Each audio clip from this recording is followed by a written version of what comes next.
안녕하세요. 김호준입니다. 지난 주말 의사협회가 대한문 앞에서 문재인 케어에 반대하는 집회를 가졌습니다. 결국 병원 수입과 직결되는 의료, 수가 문제죠. 민항기 조종사들이 파업을 하면 귀족 파업이라는 비판 여론이 있습니다. 하지만 노동에 적합한 대가를 요구할 권리는 누구에게나 있는 거죠. 생존권이 중요하지 않은 직종은 없습니다. 의사협회가 하나의 이익단체로 자신들의 생존권을 위해 정부를 상대로 집단행동을 하는 것도 마찬가지입니다. 그들의 요구와 국민의료비 부담을 덜어주겠다는 정책적 목표 사이에 타협점을 찾아내는 건 정부의 숙제고 능력이죠. 제가 가진 불만은 그 비대위 구성입니다. 최대집 투쟁위원장은 박근혜 전 대통령 석방을 목표로 하는 태극기 혁명 국민운동본부 대표로 지난 10월 18일 대한문 집회 연설에서 촛불 시민을 종북, 좌익으로 매도했었죠. 또한 자유통일해방군의 현직 대표로 문재인 하야와 북한 폭격을 주장하고 있으며 의사협회 이름으로 배포한 소식지 만화 작가는 세월호 비하, 위안부 소녀상 비하로 문제가 된 작가였습니다. 집회에 참여한 의사들은 이 사실을 알고도 있나요? 모든 생존권 투쟁은 그 자체로 정치적이죠. 하지만 일베와 극우는 정상적인 정치의 범주에서 제외해야 하는 거 아닙니까? 김원준 생각이었습니다.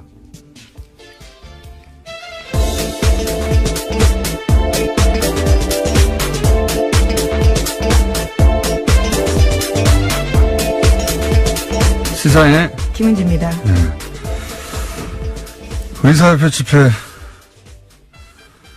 그 자체는 저는 문제가 없다고 생각하는데, 예.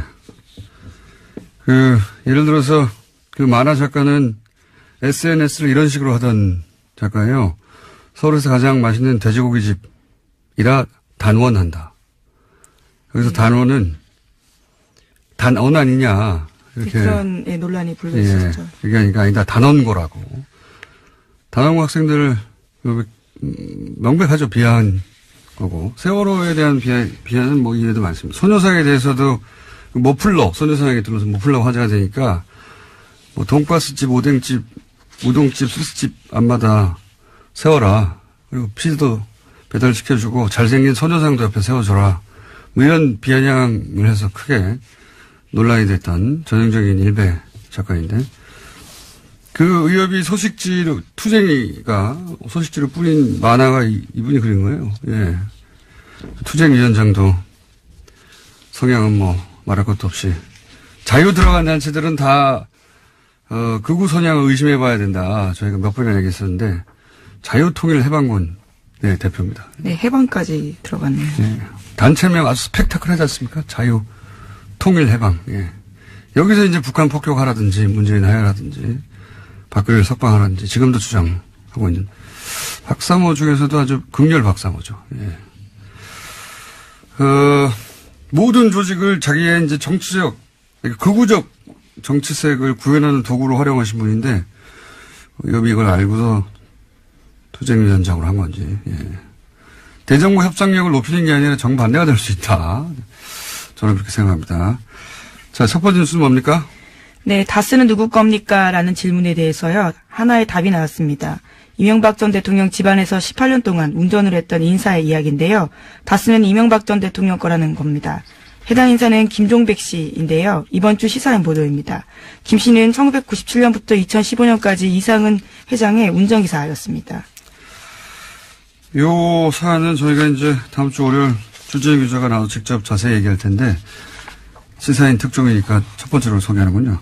굉장히 중요한 뉴스니까요.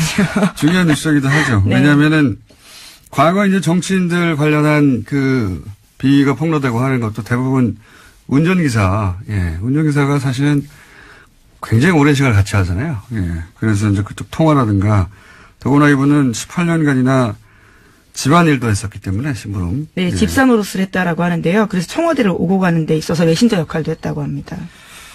이분이 한 이야기 중에 제가 보기에 가장 중요한 것은 실제 실정법과 관련해서 다스 특검팀이, BBK 특검팀이 다스 비자금을 알고도, 묻었다. 이런 이야기는 여러 번 했는데, 여기 관련된 이야기를 이번에 또 했어요. 그러니까, 특검이 다스의 조사 나오는 거를 알고 있었고, 예, 압수수색할 것을. 예, 날짜까지 알고 있었다라는 예, 겁니다. 그 직전에 트럭 세대 분량 서류를 직전에 파기했다 이런 이야기. 또 대통령 되기 전에도 다스에 대한 보고를 누가 특정해서 보고를 했고 이명박 전 대통령에게. 그리고 청와대에 있을 때도 신학수 감사와 이모 감사가 청와대 민정수석실 다스 담당자의 BBK 관련 보고를 하는 걸 본인이 봤다. 예, 이건 전원이 아니고 본인이 봤다는 겁니다. 네, 시간, 장소가 특정되어 있기 때문에 굉장히 구체적인 진술들이 많습니다. 운전기사만이 할 수 있는 이야기들이죠. 직접 운전해서 갔기 때문에. 그리고 보고를 봤다는 거죠. 예. 예, 또 이번 주 시사인을 보시면요. 이 운전기사뿐만이 아니라 이명박 전 대통령을 운전했던 사람이 운전기사의 또 다른 인터뷰도 실려 있는데요. 네, 운전기사 두 번을 인터뷰했더라고요. 네. 네. 그 운전기사 잡기가 쉽지 않은데 주준이는 악마예요. 열심히 취재하고 있습니다. 자, 그리고 JTBC도, 예, 지금 다스 관련해서는 뉴스공장하고 JTBC가 사실은 거의. 예, 시사인이 또 같이 하고 있는데요. 네, 시사인. 네. 띄워줄게요. 이렇게 빼놓으시길래 깜짝 놀랐습니다. 네, 시사인이 소스를 가져오죠. 예. 조진우 기자가. 자, 보도를 계속하고 있는데 어제 재밌는 보도가 하나 나왔습니다. JTBC에서. 네, 또 다스와 관련된 소식들이 있는데요. 이명박 전 대통령의 선거에서 다스 직원들이 조직적으로 동원된 정황이 있다라는 겁니다. 1996년에 서울 종로 국회의원 선거, 2002년 서울시장 선거에서 다스 직원 십수 명이 동원됐다라는 복수의 증언을 확보했다는 건데요. 선거에 동원된 직원들의 급여도 다스에서 나갔다라고 합니다. 이 다스 취재가 왜 다른 곳에서 잘 안 나오냐면 굉장히 어려워요. 왜냐하면 벌써 5년 전 특검을 받았고 그때 문제가 되는 건 다 털었단 말이죠. 다 털었는지는 아니지만 대다수가 털렸고. 그러다 보니까 이 BBK 사건에 이런 건 10몇 년 전이고 5년 전에 이미 한번 특검을 받았던 곳이고 그리고 그때 대통령이 직접 커버를 했고 그러다 보니까 증거인멸이 굉장히 꼼꼼하게 잘 됐어요. 예를 들어 주진희 기자처럼 거의 10년 가까이 이 사안을 파고 있었다든가 그렇지 않으면은 새로운 사실 밝혀내기가 쉽지 않은 사안이다. 근데 이 JTBC가 어제 얘기한, 선거 때 다스 직원이 동원됐다. 다스의 주인도 아닌데, 게다가 그 급여는 다스에서 나갔다. 네, 돈도 줬다라는 거죠. 예, 이게 이제 실정법만 따지면 선거법 위반이지만, 이제 공소시효는 그건 다 됐고, 중요한 건 그 실정법 위반 부분이 아니라, 선거법 위반 부분이 아니라, 이랬다는 얘기는 이제 다스 실소유주를 또 한 번 드러내는 정황인 거죠. 실소유주가 되면 도곡동 땅의 주인이 되기도 하고 그리고 BBK 주인이 되기도 하고 동시에 그렇다면 옵셔널 벤처스의 주가 조작에 최소한 공범이 되는 건데 그 실소유주가 이건 공소시효가 나왔어요. 그리고 이제 120억 비자금 관련해서도 공소시효가 2월 말까지 남아있거든요. 네, 얼마 안 남았습니다. 네. 이 사안들은 급여가 다스에서 나갔다 이 자체가 중요한 게 아니라 이런 공소시효가 남아있는 범죄의 정황 증거가 될 수 있는 증인들이 될 수 있는 사안들인 거죠. 그리고 이제 더 재미있는 뉴스는 자서전 얘기도 나왔어요. JTBC에서. 네, 그렇죠. 좀 깨알 같은 뉴스인데요. 이명박 전 대통령의 자서전인 신화는 없다라고 있습니다. 95년에 발간되는데 당대 베스트셀러였거든요. 그런데 당시에 다스가 나서서 대량으로 구매했다라는 겁니다. 저는 특히 재밌었던 증언이요. 다스 관계자에 따르면 직원들이 이 책에 이명박 대통령 사인을 대신했다라는 건데요. 이게 책이 너무 많아서 직원들이 차에다가 뒀을 정도였다라는 거고요. 남은 책들은 경주 지역에 무료로 나눠줬다라고 합니다. 왜 안 그랬겠어요. 예. 이거보다 더 재밌는 뉴스는 그 뉴스가 나올 때가 됐는데 2011년에 대통령 퇴임 직전에 영문 자서전이 나왔어요. 그때 이명박 전 대통령. 근데 이제 영문 자서전이 나왔으니까 아마존 서점에 서평, 리뷰가 있었지 않겠습니까? 초반에는 저는 이걸 실시간으로 봤었는데 초반에는 대략 40여 개의 댓글이 있었습니다. 네. 기사를 찾아보면 정확한 개수 나올 텐데 제가 기억하기로는. 그 중에 35개가 빵점이에요. 별 하나밖에 줄 수 없기 때문에 별 없는 게 아니라 사실상 빵점이죠. 근데 한 달 후에 별 5개가 120여 개가 붙습니다, 갑자기. 예. 별 4개가, 한 20, 30개 붙고. 근데 이 별 5개라는 건 감동을 받았다는 거잖아요. 근데 리뷰가 한 줄이에요. 너무 좋다, 뭐 이런 거. 바보 같은 영어들 있죠? 예.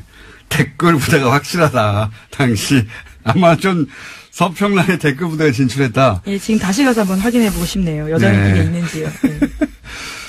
그리고 그 별 5개 준 한 줄짜리 댓글, 그러니까 리뷰를 쓴 사람들은 다 그게 첫 리뷰였어요. 가입하고. 예. 대량 가입해서 대량 리뷰를 썼다. 예. 그랬던 적이 있습니다. 그러니 뭐 책 사서 사인 대신하는 건 아무것도 아니죠. 아마존까지 가는데요. 자, 다음 뉴스는요. 네, 최순실 씨가 과거 EBS 사장 임명에도 개입했다라는 증언이 나왔는데요. 이 때문에 한국동계스포츠영재센터가 주최하는 행사에 EBS가 후원사였다라는 게 장시호 씨의 증언입니다. 어제 열린 이재용 삼성전자 부회장 재판 증인으로 장시호 씨가 나온 건데요. 특검이 영재센터가 EBS에서 후원받은 경위 알고 있냐라고 묻자 장시호 씨는 EBS 사장이 이모가 추천을 받아서 된 분으로 알고 있고 그 추천받은 분이 어쩔 수 없이 후원사로 들어온 걸로 알고 있다라고 이야기했습니다. 장시호 씨가 당사자로 지목한 사람은요, 우종범 전 EBS 사장이라고 합니다. 게다가 장시호 씨는 삼성 관련된 추가 증언도 했는데요. 지난해 10월 달에 사건이 본격적으로 보도되기 직전에 최순실 씨가 삼성에서 영재센터에 3차 후원금을 받으려고 시도했다라고 합니다. 새로운 사실들 몇 가지가 나왔는데, 왜 이제 국정원 부하직원은 구속되고 간부는 영장이 기각돼서 그 부하직원이 불만을 품고 국정원 가짜 사무실건이 더 큰 건이 폭로된 바 있지 않습니까? 그렇죠. 댓글 TF가 폭로됐죠. 장시호 법적 구속의 메시지 효과가 이제 검찰 수사 협조해봐야 소용없다. 메시지 효과는 그런 거라고 저는 보는데, 이 법정 구속 역시 전혀 예기치 못한 나비 효과를 낼 수 있다라 생각이 드는 게, 이 영재센터 행사를 왜 EBS가 후원을 했느냐, 단독으로. 그리고 EBS 사장의 이력서가 최순실 회사에서 나왔다. 이런 보도가 있었던 적이 있어요. 네, 과거에 그런 보도 있었습니다.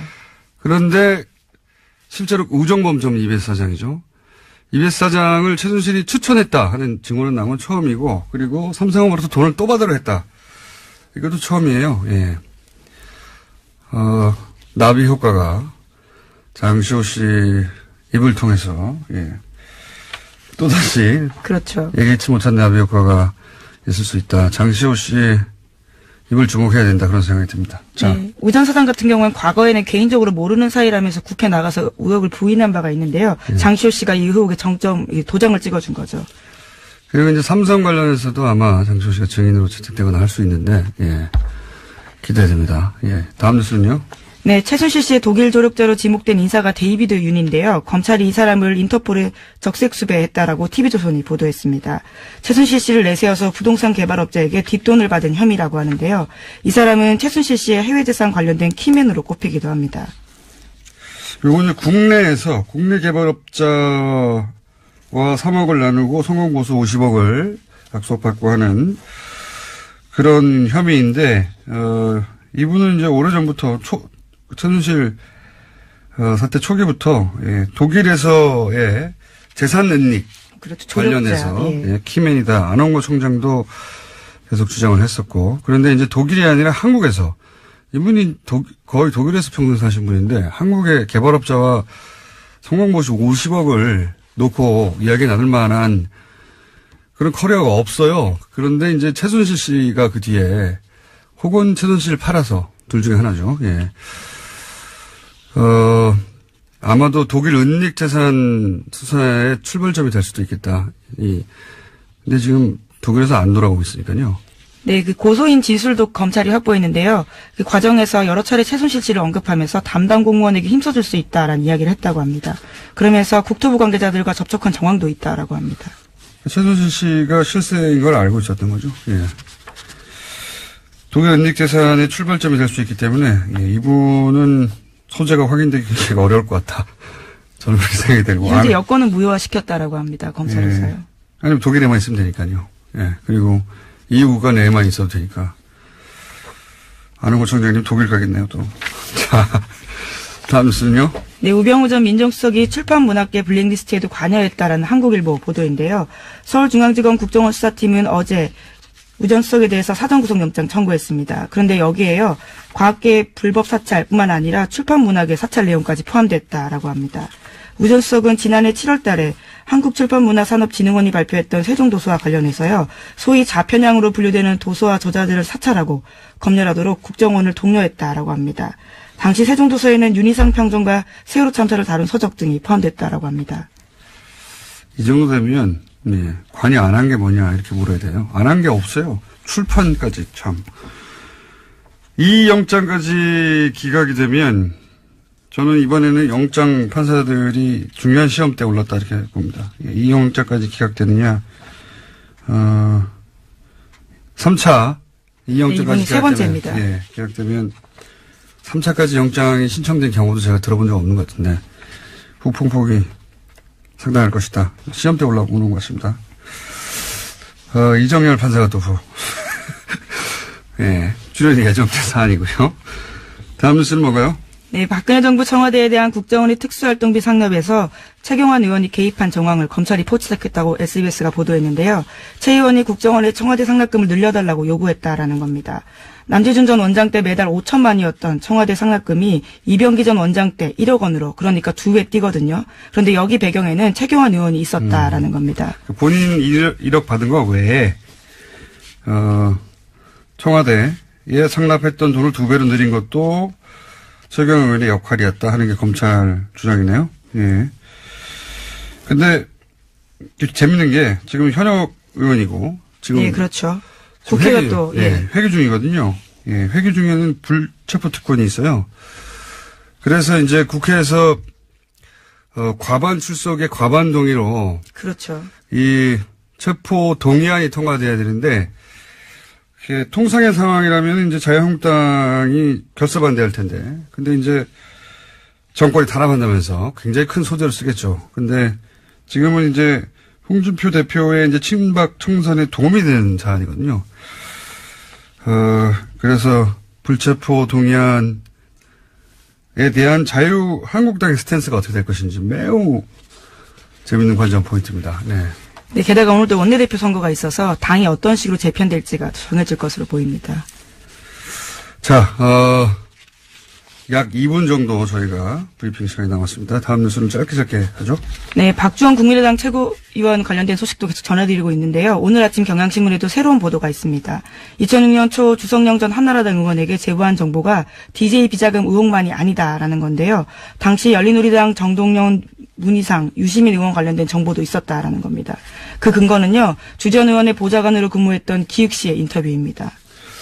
그러니까요. 이게 이제 주 전 의원뿐만 아니라 주 전 의원도 박주원 위원회, 국민의당 의원 최고위원회 주장을 반박했고, 박주원 의원의 주장대로라면 사실은 주 전 의원은 박주원 의원 편을 들었어야 되는데 반박을 했고, 이번에는 그 보좌관도 나와서 주 전 의원의 주장을 뒷받침하고 있으니까 박주원 위원은 이제 본인이 녹취록이 있다는 거잖아요. 네, 어제 JTBC 나와서 그런 주장을 했는데요. 네. 수요일 내로 풀겠다라고 했습니다. 바로 풀어도 되실 텐데. 불리한 상황이고, 예. 논리적으로만 따지자면 박주원 의원이 이기기 힘든 상황인 것 같은데요. 예. 자, 요 사안은 저희가 3부에서도 추가적으로 잠깐 다룰 예정이고요. 제목 정도 얘기하면 끝날 것 같습니다. 하나 정도 더. 아, 그런가요? 그럼 트럼프 소식과 뉴스공장 소식이 있는데요. 뉴스공장 소식을 좀 먼저 전해드리겠습니다. 뉴스공장 소식이요? 네, 뉴스공장이 또 하나의 기록을 세웠다라고 하는데요. 지난 주말에 팟캐스트 누적 다운로드 수 10억 건을 돌파했다라고 합니다. 아, 1년 좀 넘는 기간 동안요? 예. 두 자릿수에 이어서요. 이번엔 10억 다운로드 돌파했다라고 합니다. 저기 뭐랄까요? TBS 사장님 하청 브리핑 같은데요? 네. 아니, 굉장히 뉴스 가치가 있다고 생각해서요. 10억 돌파. 예. 그러면 기념으로 저희가 선물을 받겠습니다. 네? 누구한테요? 보통은 이런 행사를 이제 청취자 여러분들을 향한 선물을 주는데, 예. 저희는 이제 얼마나 좋냐, 이런 방송이 있어져서 선물을 받기로 하겠습니다. 고개 선물이 들어올 것 같은 느낌이 드는데요. 자, 트럼프 소식은 뭡니까? 예, 성폭력 피해 고발 운동이 미투와 관련된 소식은 전해드린 바가 있는데요. 이와 관련해서 트럼프 대통령도 미투에 고발을 당했다라는 겁니다. 아, 성추행? 네, 과거에 성추행을 당했다라고요. 여성들이 기자회견을 해서요. 미 의회 관련 조사를 공식 요구했다라고 합니다. 대선 기간 때도 그런 이야기 있었는데, 이번에는 이제 미투 해시태그 운동, 성폭력 당했다는 여성들이 이제 스스로 커밍아웃 하는 자기 입을 열기 시작한 그런 건데요. 해시태그 운동에 이분들 다 참여해서 의회 요청했다. 관련해서 재미있는 이야기들이 좀 있는데, 예, 러시아와도 관련된 이야기가 있고, 시간이 없네요. 재밌는데 다음 시간 내일 하는 걸로. 예. 여기까지 하겠습니다. 시사인의 김은지였습니다. 감사합니다. 자, 바로 이어서 어제도 저희가 돌발 영상 PD를 하다가 징계를 받았던 임장혁 기자와 YTN 이야기를 나눴었는데, 일반 기자의 입장을 들어봤고, 오늘은 노조 관련 얘기가 어제도 많이 나와서, 예. YTN, 언론노조 YTN 지부의 박진수 위원장 전화 연결해서 이야기 좀 나눠보겠습니다. 안녕하십니까? 네, 안녕하십니까? 네, 어제 기본적인 분위기 이야기는 나눴는데 왜 최남수 사장 내정자를 사내에서 반대하느냐 이야기는 나눴는데 이제 노조 관련해서는 이제 노조 대표가 아니다 보니까 답하기 어렵다 하셔가지고 저희가 보완 인터뷰를 하겠습니다. 자, 예. 비대 체제로 전환했다. YTN이 이게 무슨 의미입니까? 뭐가 달라지나요? 예, 정식 명칭 비상대책위원회고요. 네. YTN 살리기 이 체제 전환이라는 건 결국 회사가 위기라고 저희는 판단한 겁니다. 네. 지난 부적격자인 최남수 사장 내정을 막고 사내 적폐 세력들의 퇴진 역시는 더 이상 방법이 없다. 따라서 이를 위해서 구성원들과 함께 요구하고 주장하고 같이 힘을 모으겠다. 간단히 말하면 이제 총력 투쟁하겠다. 뭐 이것으로 보시면 되고요. 이것이 YTN 바로 세우기를 위해서 불가피한 선택이라는 것이 저희들의 판단이고 구성원들의 요구입니다. 게다가 뭐 MBC에서는 이제 그 사장이 선임됐고 KBS도 이제 예, 이사 한 분이 아마도 해임이 될 것 같으니까 예. 여야 숫자가 바뀌어서 KBS 문제도 일단락이 될 것 같은데요. 기대 보이는데 그런데 YTN에서 어제도 그 임장혁 기자가 잠깐 얘기하긴 했습니다만 노조의 공식 입장을 듣고 싶은데 최남수 사장 내정자를 반대하는 이유는 뭔가요? 그게 이제 두 가지로 설명드릴 수 있겠는데요. 첫 번째는 저희가 이명박근혜 정권 9년 동안 언론장을 가장 고통받았던 언론사 아니겠습니까? 이런 곳의 사장의 최우선 과제는 이 구체제, 따라서 이 적폐 청산을 어떻게 실행할 의지가 있는가와 변화와 개혁을 할 수 있는가 이 부분입니다. 그러나 이 부분, 이 최남수 내정자 이 부분 때부터 저희는 반대했던 것이 이분이 YTN에 어려울 때 계속 뭐 두 번이나 뛰쳐나갔고 또 소위 이제 저희는 탈영병이라고 부르는데요. 탈영병. 회사와 조직에 대한 이해가 없고 재건을 할 적임자가 아니라는 판단입니다. 결국 그렇기 때문에 청산도 변화와 개혁도 어렵다는 것이 이제 저희들의 생각이고요. 주장입니다. 또 하나는 이분의 과거 행적인데요. 이분이 그 머니투데이 MTN이라는 경제방송 시절에 보도본부장, 부사장, 사장까지 역임을 했어요. 네. 그런데 본부장 시절 지금 칼럼이 대거 확인되고 있는데요. 어제도 뭐 임장혁 기자가 말씀드렸지만 이명박 재산 헌납 발표에 뭐 위대한 부자의 아름다운 선행이라고 한다든가 예. 하대강을 잘 마무리해서 자전거도로 연결되는 것이 꿈만 같다고 이렇게 얘기를 한다든가 꿈만 같다. 그리고 허위사실로 밝혀진 노무현 논두렁식의 이런 걸 조롱한다든가 도저히 개혁 인사라고도 볼 수 없고 그리고 촛불 항쟁의 결과물로 나타난 리더인지 납득이 안 간다는 거죠. 그리고 그 칼럼 쓴 시기가 공교롭게도 그 YTN 제일 이명박 정부한테 유린당하고 힘들 때 어제 그 임장혁 기자, 노종면 기자 이런 분이 불법 체포당하고 예. 제일 고초 심할 때였어요. 이건 기자들이 체포됐었죠 그때. 아예 YTN 예, 체포됐었죠. 예, 그런 상황이었기 때문에 이걸 정서적으로 우리가 과연 감당하고 이해하겠는가 이런 부분입니다. 노조에서는 그 9년간 최소한 3년 이상 보직을 맡았던 간부들은 보직 보류, 해임도 아니고, 보직 보류를 요청하고 있는 걸로 아는데, 이에 대해서 최남수 내정자 입장을 들어보고 방향을 결정하겠다. 그게 뭐, 네. 얼마 전에 보도했던 걸 기억하는데, 입장이 어떻게 나왔나요? 참 어렵게 협상은 했는데요. 예. 최남수 씨하고 제가 지금 지난 만 8년이죠. YTN 보도 공정성이 훼손됐고, 노사관계가 심각하게 문제가 있다는 것은 서로 동의를 했어요. 예. 그런데 여기에 책임있던 인사들에 대해서 이 체제에서 주요 실국장을 맡거나 보직을 누렸던 간부들, 그것도 3년 이상에 누렸던 간부들에게 YTN 바로 세우기 위원회라든가 말은 여러 가지가 있는데요. 가칭인데 설립하는 기구에서 결정이 나올 때까지 보직을 잠정 보류해달라는 거였습니다. 그러니까 간부들도 노조도 아닌 제3의 기구를 두고 거기서 결론이 날 때까지 기다려달라. 예. 그랬는데? 네, 또 거부한 거죠. 도저히 할 수가 없다. 그리고 이제 최람수 내정자의 입장 같은 경우는 결국, 일부 조력자를 비호하는 느낌을 받고 본인은 양심상 안 된다고 하는데 결국에 그러면 적폐청산을 실행에 대한 의지가 있는가. 그리고 구체제 인사들과 손잡고 가겠다는 의사가 아닌가. 이렇게 저는 판단하고 있습니다.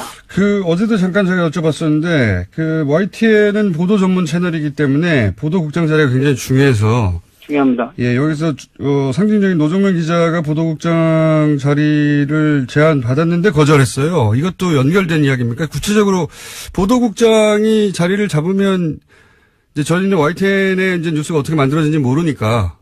네네. 보도국장 자리로 그게 가능하지 않겠나라고 생각하기 일반의 생각인데 그렇지만은 않은가 보죠? 밖에서 보면 그럴 수도 있을 것 같은데요. 예. 제가 우리 김어준 총수께 역으로 질문 하나 드리면요. 예. 김어준 총수가 프로그램 진행하는데 예를 들어 이명박 씨가 사장이면 그게 가능합니까? 프로그램에 못 오죠, 제가. 예, 그렇다는 거죠. 결국에 이 보도국 정상화와 YTN 정상화는 별개일 수 없다는 얘기입니다. 보도국 독립적으로 운영을 하는데 사람은 내가 알아서 할 테니 당신은 운영만 하라고 한다든가 조직을 개편하는데 사장이 사사건건 난 못하겠다라고 한다든가 그럼 이거는 결과론적으로 개혁적 인사를 난 중용했어라는 액면밖에는 전혀 보이는 게 없죠. 개혁은 이루어질 수도 없고요. 한 사람이 가서 보도국 전체를 바꿀 수가 없다. 그럼요. 예, 톱니바퀴가 이루어져야 된다고 저희는 보고 있는 것이죠. 그런데 중간 간부들이나 3년 이상 보직을 맡은 간부들에서는 그대로 보직을 두려고 하기 때문에 그 의지가 의심스럽고 이렇게. 네, 맞습니다. 그래서 이제 기자 한 명 거기 상징적으로 꽂는 것으로 대충 타협하고 넘어갈 일이 아니다. 이런 이야기네요. 예, 맞습니다. 그러면 마지막 질문인데요. 예, 그러면 이제 비대위 체제로 바뀌어서 어떻게 하는 건가요? 지금 저희 입장에서는 모든 가능성을 열어놓고 지금 대응할 생각입니다. 이게 저희가 실제로 이명박 9년도 험난한 시절도 마다 않고 처절하게 공정방송을 위해 싸웠던 사업장 아니겠습니까? 최남수 내정자가 들어온다는 것은 곧 공정방송이나 적폐청산, 변화개혁도 저희는 못한다고 판단했고 선명적으로 선언한 입장입니다. 따라서 모든 가능성을 열어놓고 이 부분에 초점을 가할 생각이고요. 저희 지금 비대위가 우리 회사의 직능단체 그리고 주니어 그룹들 더불어 전직 집행부가 대거 참여한 광범위한 조직이기 때문에 향후 이런 투쟁에 맞서서 냉정하고 그리고 이 가능성을 결과물이 나올 수 있도록 이렇게 투쟁하겠습니다. 알겠습니다. 이 기회를 놓칠 수 없다. 다른 방송국은 정상화되어 가는데 우리는 그대로다. 이런 위기의식이 있는 거군요. 당연합니다. 예. 네. YTN 상황은 저희가 지속적으로 짚어가겠습니다. 오늘 여기까지 듣겠습니다. 감사합니다. 감사합니다. 네, 지금까지 언론노조 YTN 지부의 박진수 위원장이었습니다.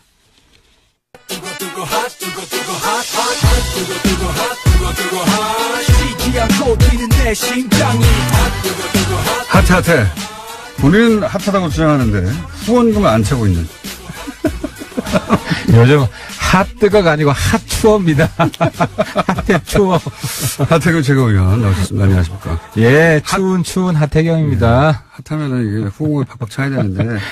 후원금이 너무 없습니다. 추워 죽겠습니다. 페이스북에 화제가 됐어요. 하태경의 후원금 10만 원만 보태주세요. 완전 불쌍한 표정으로 사진 딸랑 올려놓고. 요즘 KTX 입석 타고 다닌다고 소문났어요. 자, 하태경 의원을 혹시라도 지지하시는 분들은 방송을 듣는 즉시 10만 원까지는 돌려받거든요. 예. 예, 그렇습니다. 예. 그래서 10만 원들을 다 얘기하는 거고요. 그리고 이제 오시자마자 잠깐 시그널 나가는 사이에 그러니까 바른정당이 자유한국당으로 흡수된다 이런 얘기들이 많은데 그게 아니라 자유한국당에서 바른정당으로 오고 싶어 하는 분들이 여전히 존재한다. 지난번 일주일 전 방송에서 제가 이제 한국당 의원 명단들 쭉 살펴보니까 데려오고 싶은 사람 없더라. 네. 라고 해서 제가 엄청난 항의에 시달렸습니다. 아, 설마. 아, 진짜로. 항의에 시달렸습니다. 그래서 나 가고 싶어라고 말하는 그 사람이. 중에서 왜 내 이름 빼냐. 네. 거명해달라라고 한 분이 있어가지고. 아, 그래요? 이 자리에서 말씀드려야 됩니다. 그러니까 지금 상황에서도 자유한국당에서 바른정당을 오고 싶어 하는. 오고 싶어 하는 간절히. 근데 못 오는 거 보고 비례대표인가 보죠? 너무. 루치가 빠르죠? 예, 너무 대단하시네. 비례고요. 네. 뭐 익히 아는 분들도 있을 텐데 좀 잊혀졌어요 최근에. 네. 김연아 의원. 네. 김연아 의원께서 왜 내 이름을 빼냐. 그래서 앞으로 우리 의총에도 참석하고 싶다. 연락해달라. 의총에. 자유한국당 소속이지만 바른정당 그렇습니다. 의총. 예. 바른정당 의총이야 뭐 길거리에서 복도에서 만나면 의총 된다면서요. 근데 김연아는 정말 여장부예요. 알겠습니다. 얼마나 그 등살에 시달리는지. 어느 날 한번 같이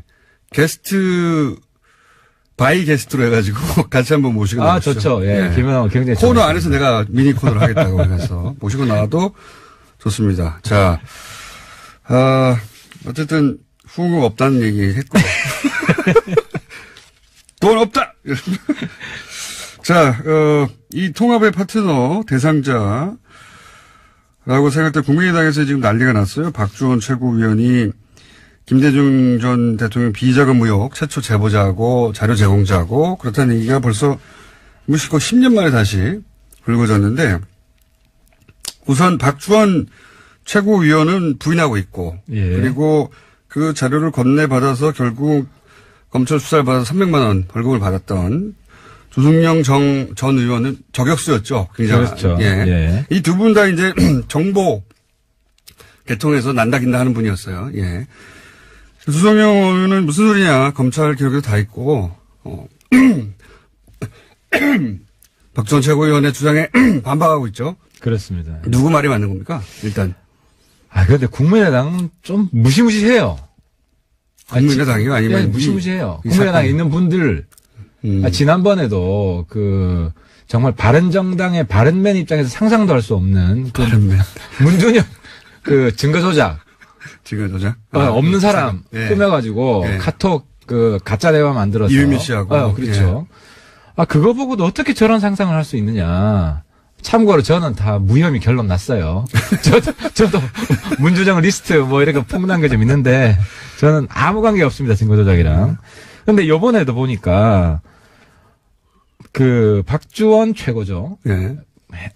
저도 헷갈렸어요. 박주원, 박지원, 박주선. 예. 다 다른 사람입니다. 이쪽에도 주성용, 주승용, 주호영 헷갈립니다. 네, 다 예. 다른 사람이고. 네. 그래서 박주선, 박지원은 현역 의원들이시고. 예.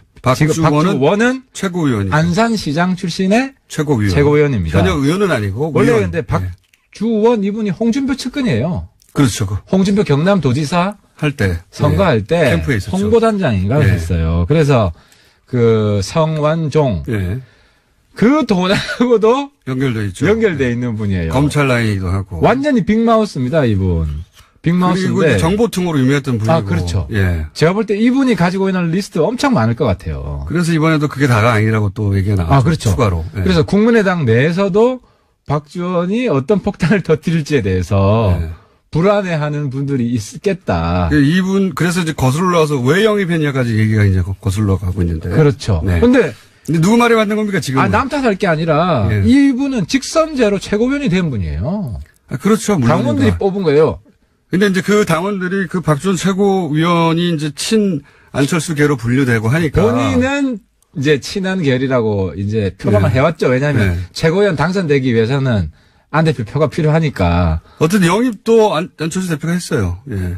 근데 아무튼 네. 이번에 전 안 대표 칭찬 좀 할게요. 제가 욕 들을 것 같은데. 예. 지난번에 이유미 증거조작 때는 막 허둥지둥 대다가 네. 실기하고 욕 다 들었잖아요. 예. 나중에 사과했는데 한참 타이밍 있다가 늦었고. 사과했고요. 또 이번에는 최고위원 바로 사퇴시켰어요. 알고 있었나요? 그러니까 신속하고 단호하게. 그러니까 제가 볼 때는 안 대표가 근데 그 파장이 다르지 않습니까? 그때는 문재인 대통령이라고 하는 본인의 정치적 라이벌이라고 본인은 생각하는 그 상대를 향한 것이었고, 이번에는 국민의당 존립이 흔들리는 거예요, 이건. 그래서 네, 스스로. 지난번에 안 대표 책사가 많다 그랬잖아요. 네. 요즘 안 대표 책사가 전 것 같은데. 왜냐하면 제가 반한국당 연대 해야 된다. 반문연대 아니다. 며칠 뒤에 안 대표가 반한국당 연대다. 바른정당 연대는 성격을 분명히 했어요. 당분간은. 자유한국당이 해체되기 전에는. 그래서 예. 제가 이제 안 대표한테 팁을 하나 더 드리면 국민의당 내에서 DJ 정신을 훼손하는 사람은 가만두지 않겠다. 단호하게 선언해야 됩니다. 말하면 뭐합니까? 이미 이런 일이 벌어졌는데. 아니 최고위원 날렸잖아. 사후 약방 먹는. 아 최고위원 이미 몰랐기 때문에 몰랐다고 쳐줘야지. 이걸 몰랐다고 쳐줘야지. 아니 이런 얘기는 사실 정가에서는 오래전부터 있었어요. 그거는 우리 정보통만 알지. 우리는 잘 몰라요. 최순실도 사전에 몰랐던, 우리 같은 사람 잘 몰랐던 거고. 의원님만 모르는 겁니다, 그러면. 이번에 DJ 정신을 훼손하는 사람 단호하게 척결한다는 분명히 그리고 하고. 한 가지 오해라기보다는 이제 말장난이라고 그러는데 그걸 짚고 넘어가면 자유한국당과 통합한다는 게 아닙니다. 자유한국당 이후에 어떤 모델과 통합한다는 거지. 보수를 흡수하는. 그러니까 자꾸 반자유한국당이라고 그러니까 보수하고는 연결 안 되나 보다 이렇게 자꾸 생각하는데 그게 아니라 국민의당도 그리고 아마도 바른정당도 자유한국당 이후의 보수 지형을 어떻게 거기서 서보겠다는 거 아닙니까? 또 자유한국당은 보수가 아니다. 그러니까 하태가 반자유한국당은 중요하지 않다는 거죠. 그 이후에 보수 지형을 내가 먹겠다 이거 아닙니까? 바른 보수. 예. 바른 솔직히 제가 볼 때는요. 박지원 대표도 보수고 안철수 대표도 보수예요. 별 차이 없어요. 박지원 대표하고 안철수 대표를 그렇게 비교하면 한쪽은 보수는 아니죠. 심지어 내 이야기해서 내가 보수층한테 욕을 엄청 들었는데 DJ도 보수의 선배다. 보수적인 분이 그러니까 우리나라 지형으로 보면 엄청 진보적인데 유럽적 기준으로 보면 그냥 중도 보수입니다. 그게 아니라 DJ는. 우리가 대학 다닐 때 네. YS, DJ 둘 다 보수 야당이라 욕했어요 우리가. 본인의 카밍아웃인데 이거는. 당시에 우리가 둘 다 보수 야당이라 욕했는데. 주사파에 몸담았던 분으로서. 본인의 카밍아웃 아닙니까 이거? 햇볕 정책하고 나서부터 바뀐 거예요 이게. 자, 다시 돌아가죠. 잘 세고 있는데 주성영 전 의원 말이 맞습니까? 박주원 최고위원 말이 맞습니까? 사실 누구 말이 맞든 간에 어쨌든 누구 말이 맞나요? DJ를 모독한 사람은 호남의 친구로서 이건 도저히 용납할 수 없지. 누구 말이 맞나요? 누구 말이? 더 맞을 것 같다. 개인적인 생각은. 지금 아무래도 주성영 대표 쪽에 말이 맞겠죠. 굉장히 어렵게 얘기해요. 이 사건으로 가장 이득을 보는 쪽은 누굽니까? 안철수계 혹은 반통합파. 저는 안철수 대표, 박지원 둘 다 이득을 본다고 봅니다. 왜냐하면 박지원 대표는 단호하게 이 문제를 지적을 처음에 한 사람으로서 호남을 대변하고 있다는 이미지를 얻었고 안철수 대표도 신속하게 단호하게 최고위원 사퇴를 시킴으로써 안초딩에서 이제 안중딩 정도로 올랐다. 근데 초반에는 또 이것이 이제 음모론의 일부 있다는 식의 뉘앙스로 말했기 때문에 맨 처음에는 욕을 먹었어요, 사실은. 처음에 작전은 그랬던 것 같아요. 네. 이 건을 꺼내면 안 대표가 또 과거처럼 제대로 대응을 못하고 우왕좌왕 하다가 박지원하고 일종의 결탁한, 박지원을 도와주는 이런 식으로 몰 수 있지 않을까. 꺼내면이라는 건 꺼낸 주체가 누구라고 보시는 겁니까, 그러면? 그럼 반통합파가 꺼냈다? 통합, 반통합이라기보다는 누가 이건 좀 애매해요. 그러니까 누가 꺼냈잖아요. 작전 실패 제가 볼 때는. 실패한 작전이에요, 이거는. 실패한 작전이요? 이게 통합, 반통합으로 갈 수가 없어요. 왜냐하면 안 대표가 박지원을 옹호해야지 통합, 반통합으로 가는데. 옹호할 수는 없죠, 누구도. 그런데 이제 단호했다는 거지, 신속하고. 근데 이미 벌써 사람들, 대중의 머릿속에는, 저쪽, 소위 이제 통합파는 그런 인물 일색이다. 사실이든 아니든 간에 그런 이미지가 바뀌었기 때문에 타격은 입었죠. 그러니까 일색일수가 없는 게. 물론 다 일색은 아닌데. 그렇게 뭐라고 싶은 마음은 내가 알겠으나. 그런 이미지가 굉장히 큰 사건이니까. 그러니까 반 DJ 이미지를 자꾸 심으려고 하겠죠. 그게 누가 꺼냈을까요, 그러면? 꺼냈다면 표현을 쓰셨길래. 그러니까 이제 추리소설 너무 많이 읽으면 안 된다니까. 내가 지금. 들으신 게 아무것도 없어요? 혹시? 들은 거 없고. 박지원 대표가 직접 나오셔야 되나? 정치인은 역사소설을 읽어야 되고, 네. 뉴스 공장장은 추리소설을 많이 읽는 게 도움이 될 것 같아요. 그래서 정치권에 들어오면 안 돼. 그럴 생각도 없긴 합니다만, 역사를 읽어보면 추리소설 읽어보다 더 음모가 많아요. 그건 확인된 음모고. 여하간, 양쪽 다, 그러니까, 이게 누가 풀었을까, 꺼냈을까, 양쪽 근데 다. 이용주 의원한테 불똥이 튀었죠. 이용주 의원은 저희가 3부에 모십니다, 그래서. 그런데 이용주 의원하고 박지원 최고랑 가까운 것 같아요. 그래서 저는 지난번에 의심한 게, 이용주 의원이 홍준표 비자금 관련한 녹취록이 있다. 예. 그 소스를 저는 박지원으로 의심을 했었어요. 그때 말씀 안 하셨어요. 우리는 추리소설을 못 쓰니까. 근데 이번에 이용주 의원하고 가깝다는 게 드러났기 때문에 아무튼 여기가 판도라 상자다. 뭐가 튀어나올지 모른다. 어쨌든 누군가 꺼내 들었는데 그것이 친한인지 반한인지 모르겠다는 말씀이잖아요. 왜냐하면 둘 다 가능해요. 그런데 이번에 박지원 최고는 어쨌든 자기가 통합파라고 스스로 주장하고 있기 때문에 그렇죠. 반통합파에 대한 공격을 하겠죠. 근데 이제 이게 반통합파가 통합하지 말라고 꺼낸 카드라고 해석하는 게 일반적인데 한편으로는 야 이걸로 갈라 쓰자 아예. 이거 빵 던질 테니까. 갈라설 명분이 안 되지. 이 진흙탕 싸움을 가지고 갈라선다면은 이상한 집단이 되죠. 갈라설 명분 이걸로 직접 갈라서지는 않겠지만 이게 이제 동력을 제공할 수는 있습니다. 제가 보기에. 근데 이제 문제는 뭐냐면 바른정당하고 통합하기 전에 터져준 게 너무 감사하다. 왜냐면 통합하고 난 뒤에 터졌으면. 통합하기 너무 어려운 게 이게 터졌을 수도 있어요. 통합하고 나서 터졌으면은 이 감당이 안 돼요, 이게. 통합하고 나면 안 터졌죠. 달걀은 누구한테 유리한 겁니까? 박지원 대표에게 유리한 겁니까? 박지원 대표에게 유리한 거죠. 박지원 대표가 고마운 거죠, 확실히 이 정치 구단이에요. 그럼요. 대신 맞아줬다 내가. 달걀을 만드는 순간 밝게 웃잖아요. 어머, 땡큐. 안철수 대표가 굉장히 아쉬웠을 것 같아요. 내가 맞았어야 됐는데. 안철수 대표가 달걀을 안 맞은 게 얼마나 다행이냐고 박지원 대표 머릿속에 획 돌아갔을 거예요. 어머, 땡큐. 정말 저는 많이 배웁니다. 그래서. 많이 배우십니까? 80 넘어도 정치하는 분 있어야 됩니다. 우리 정치를 굉장히 풍부하게 해주시고.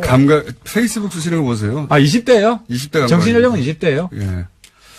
선거나, 제가 이제 이분하고 얘기를 해보면, 선거할 때 진짜 피곤하잖아요. 선거할 때? 예, 선거 유세나 이럴 때, 선거 그렇죠. 때. 진짜 피곤하거든요, 후보들은. 제정신이 아니에요. 이분은 선거만 하면 너무 즐겁다고 힘이 나고, 에너지가 넘치고, 피부가 좋아지고 막. 그러니까 정치를 즐기는 분이세요. 그런 분입니다. 네, 정치를 즐깁니다.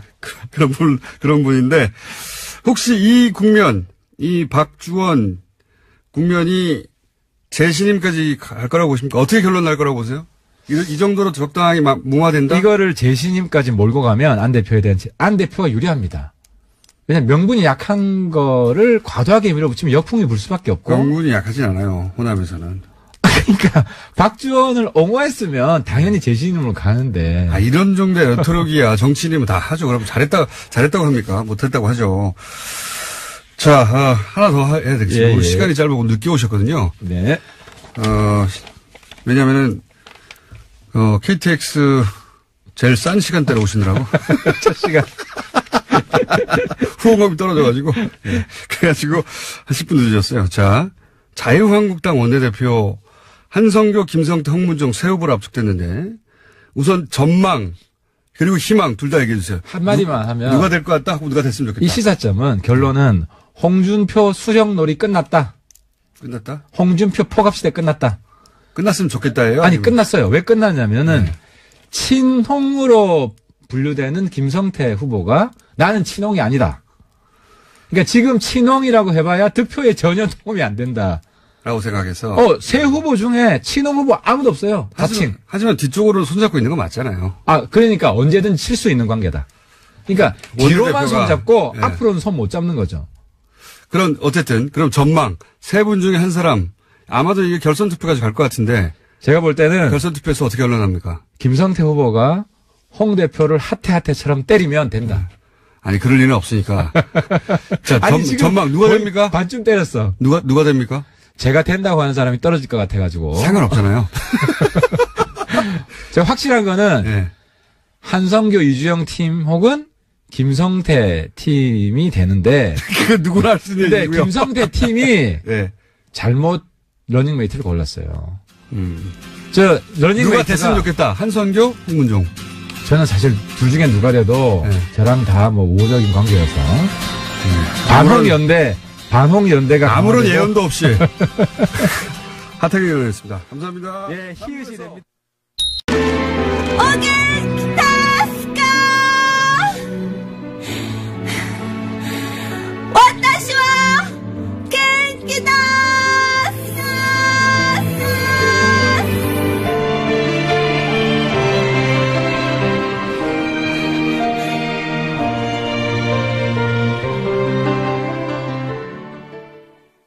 김어준의 뉴스 공장. 김대중 전 대통령 비자금 제보 당사자 의혹을 받는 박주원 국민의당 최고위원이 이 폭로의 배후로 이용주 의원을, 같은 당 이용주 의원을 지목했습니다. 그래서 당사자 입장 좀 들어보겠습니다.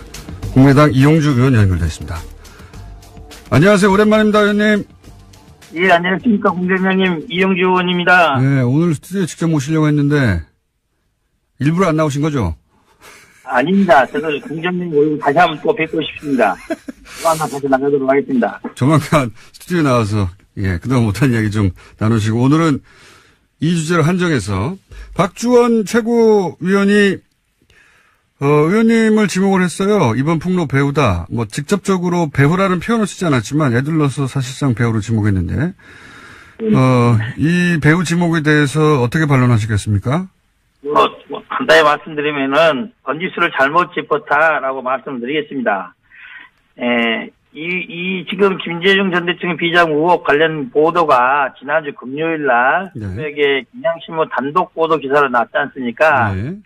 이제는 음모론의 근거로 죄를 지목했다는 것은 경향신문 보도에 내가 관련이 되어 있다, 뭐 그런 취지 정도로 주장이 되는데, 네. 저는 그 보도 내용과 전혀 무관하고 관련 기자들하고도 통화도 해본 적도 없습니다. 저뿐만 아니라 호남 중진들도 하다 보니까 경향신문 보도 과정에 전혀 관련이 없다는 내용을 들었습니다. 예, 그렇다고 한다면은 음모론의 배우로서 저를 지목하는 것은 사실과 다를 뿐만 아니라 근거도 없다, 이렇게 말씀드리겠습니다. 그 근거 중에 하나로 당시 판결물 주승용 또 이름도 헷갈리네요. 방금 전에 얘기했었는데 주 전 의원 판결문을 의원님이 요청했다, 이런 얘기가 있거든요. 이 판결문을 요청하신 게 이제 이 선우가 중요한데, 금요일 날 단독 보도 이후에 요청을 하신 건가요? 그건 뭐 객관적으로도 확인이 되고요. 그전에 뭐 제가 이걸 뭐 요청할 리도 없고, 금요일 날 오전에 이미 언론에서 대대적으로 문제가 제기돼 있었고, 네. 거기에 대해서 박주원 최고위원께서 나름대로 자료를 준 거는 맞는데 김대중 대통령 자료라고 준 건 아니다, 이렇게 해명을 했지 않습니까? 네. 그래서 그 내용 중에 보면은 주성령 전 의원의 명예훼손 사건에 대한 판결이 있다는 것이 언급이 되어 있습니다. 네.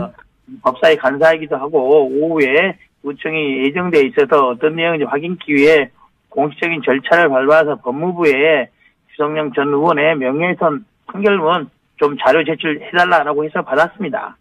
그렇게 그런 보도가 있은 이후에 오후에 의원총회가 있으니까 법사위 간사시니까 그 판결문을 공식적으로 요청해서 받은 것 뿐이지 그 자료를 미리 받아서 흔들었던 게 아니다, 이 말씀이시네요. 예.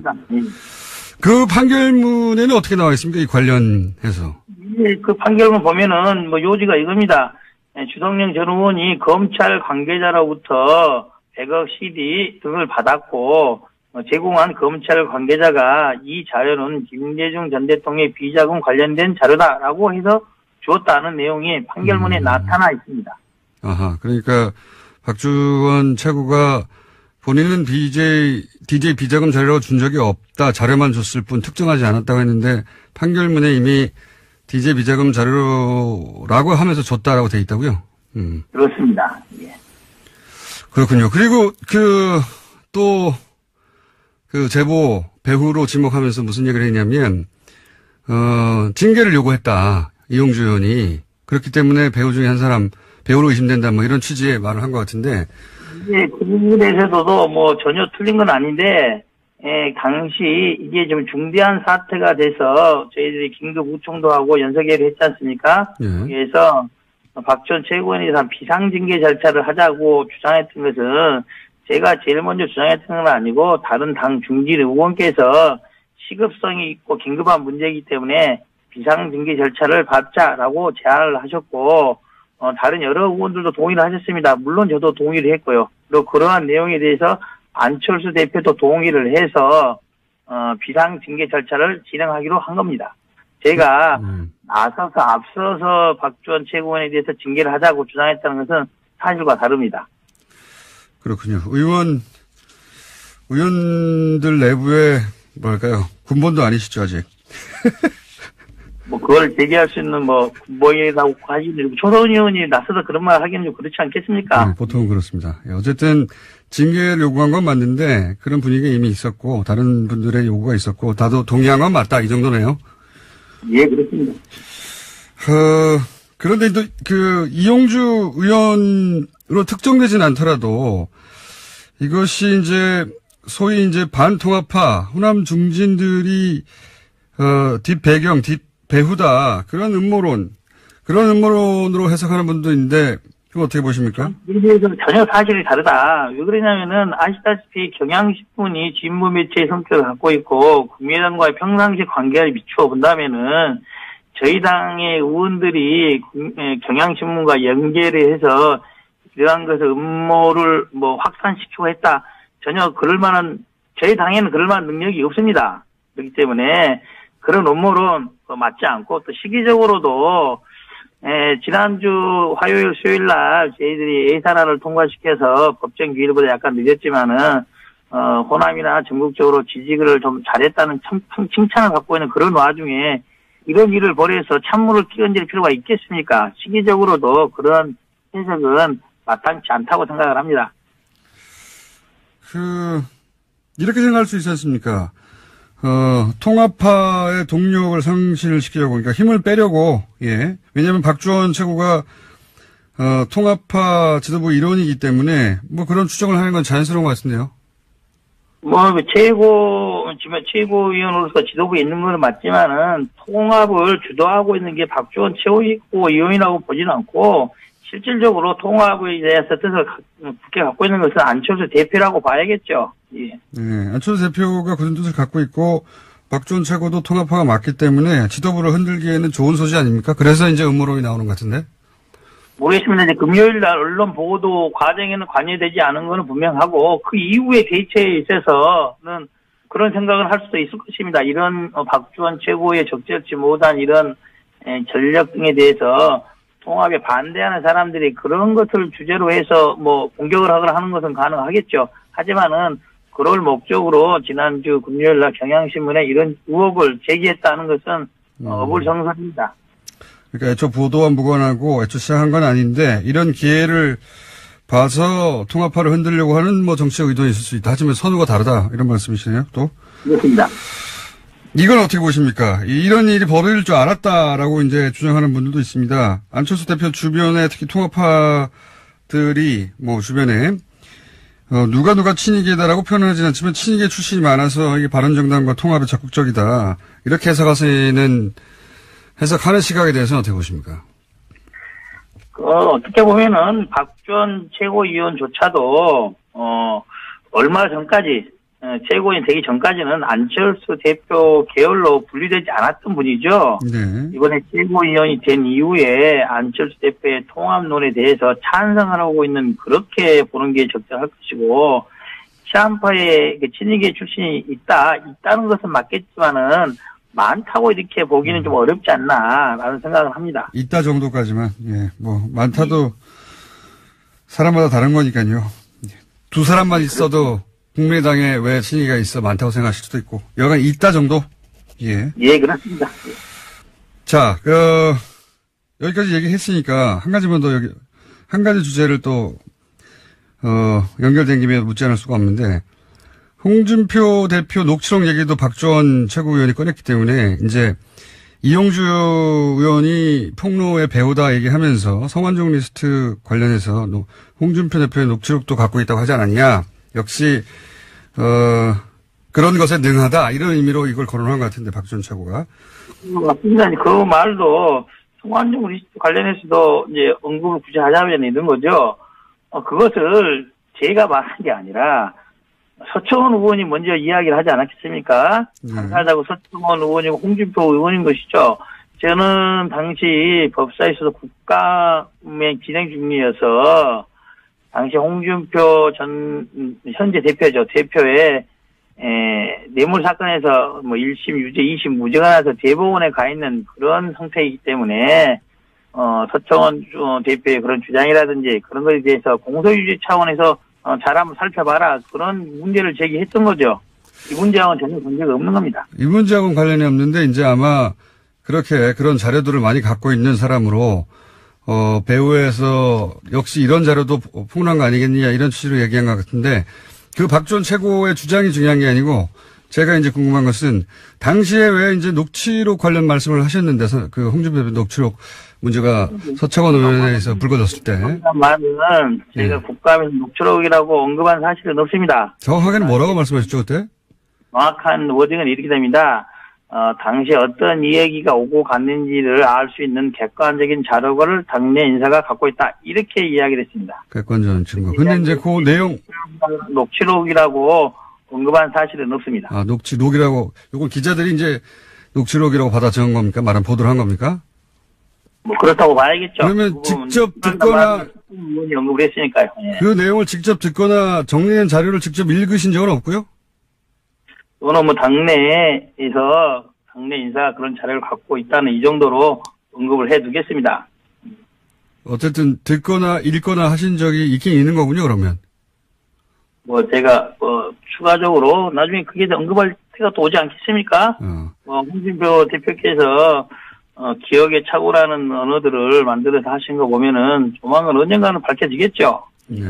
그러면 저는 듣거나 읽은 것으로 간주하겠습니다.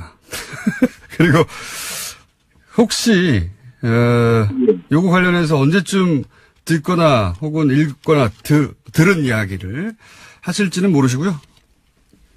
뭐 재판이 진행 중 아니겠습니까? 재판이 진행 중이고 현재 홍준표 대표와 서청원 의원 간에 회전이 아직 끝나지 않았지 않습니까? 두 분이 조금 있으면은 결판이 나지 않겠습니까? 시점의 문제다? 예. 알겠습니다. 시점이 되면 본인이 할 역할이 있을 수도 있다라고 지금 말씀하시는 거죠? 뭐, 그렇다고 봅니다. 아, 그러시군요. 마지막 한 가지만 더 여쭤보겠습니다. 합의 이혼설도 거론되고, 결별은 기정사실 아니냐 이런 얘기도 있고, 이 바른정당과의 통합 관련해서 호남 민심은 어떻습니까? 지역을 다니면서 본인이 피부로 파악하시기로는? 근데 바른정당과의 통합 문제에 대해서는 호남에서 찬반이 나뉘고 있는 것은 사실입니다. 네. 특히 바른정당과의 정책연대 그리고 선거연대로서 충분하다는 그런 의견이 당대당 통합까지 이뤄야 된다는 그런 의견보다는 더 많은 것으로 저는 보고 있습니다. 통합까지는 아니다. 예, 그렇죠. 바른정당이 뭐 잘못된 정당이라는 그런 취지라기보다는 바른정당은 바른정당의 정체성을 갖고 독자적으로 정당을 운영해서 다당대의 한 축을 이루는 게 더 타당한 게 아니냐. 국민의당으로서 외인 확장이 필요하지만은 그것은 꼭 바른정당과의 당대당 통합만을 통해서 달성할 수 있는 건 아니다고 저는 보고 있습니다. 알겠습니다. 오늘 여기까지 하고요. 합의 이혼설은 저희가 박지원 전 대표에게 묻기로 하고요. 다음 시간에는 스튜디오에 꼭 나와주시기 바랍니다. 예. 예, 감사합니다. 네, 지금까지 국민의당 이용주 의원이었습니다. 날이 좋아서, 날이 좋지 않아서, 날이 적당해서 공장장과 함께한 모든 아침이 눈부셨다.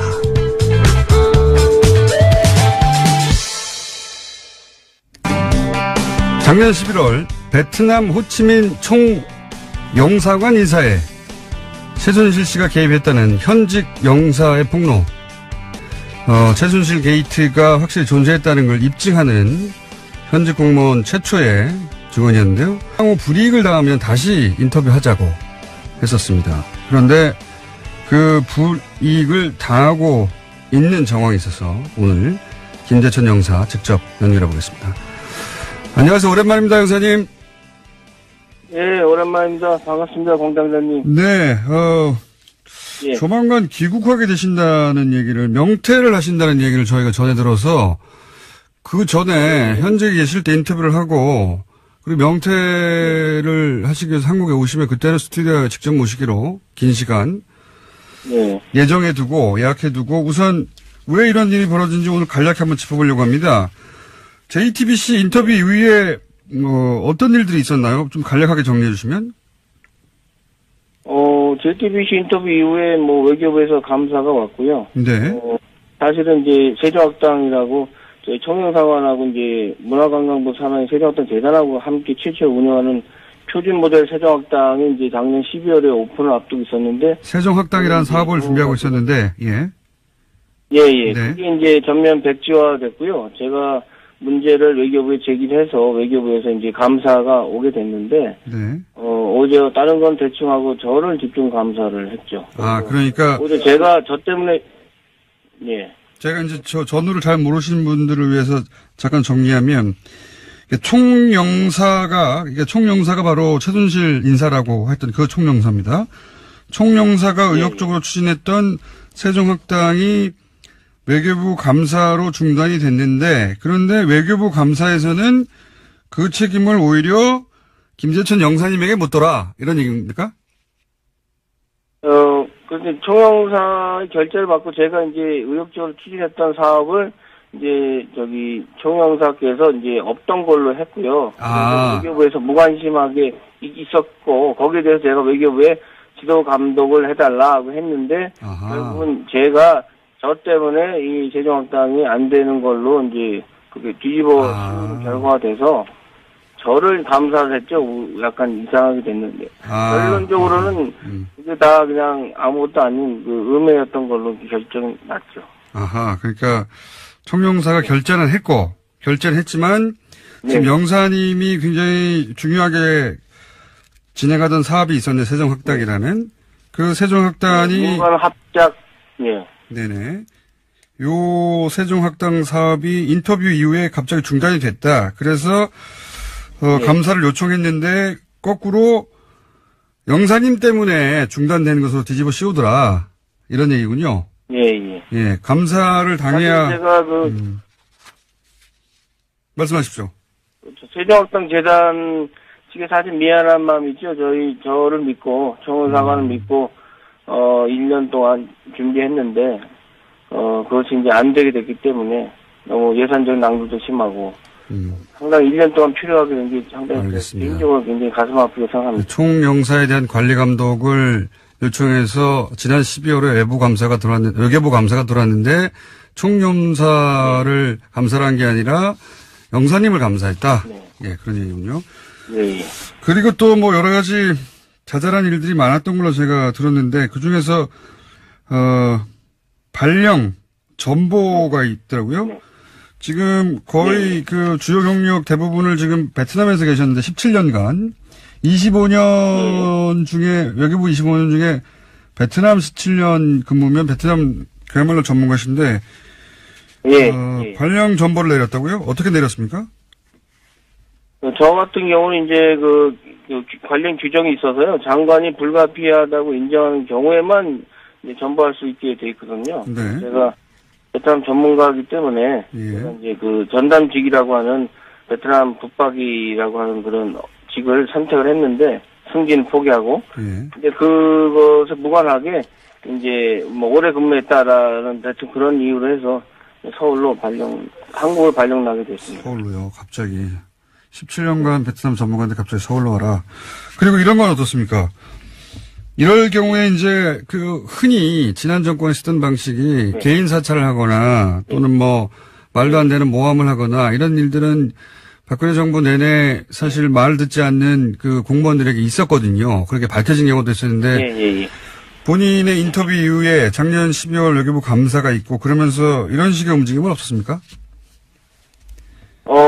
제가 이제 교민들한테 가장 중요한 민원 서비스, 여권 공정 등 체계에 필요한 업무를 7년 반을 민원실을 운영했는데요. 네. 그 민원실에 있는 행정 직원, 제 부하 직원을 압박을 해서 저에 대해서 뭔가를 캐려고 했고, 그 다음에 민원실 전화를 뭐 20일 동안 안 받았다고 외교부 감사관실에 누군가 이야기해서 말도 안 되는 해프닝이 있었는데, 사실 민원실 전화는 한 대밖에 없고, 우리 행정 직원이 받기 때문에 제가 전화를 직접 못 받거든요. 그래서 이런 식으로, 그 다음에 교민들 몇 명이 이제 누군가 사주를 받아서 저에서 1년간 집중적으로 이제 음해성 민원을 외교부에 넣었다는 얘기를 들었습니다. 너무나 황당하기 때문에 외교부에서도 크게 저한테 문의조차도 하지 않았고요.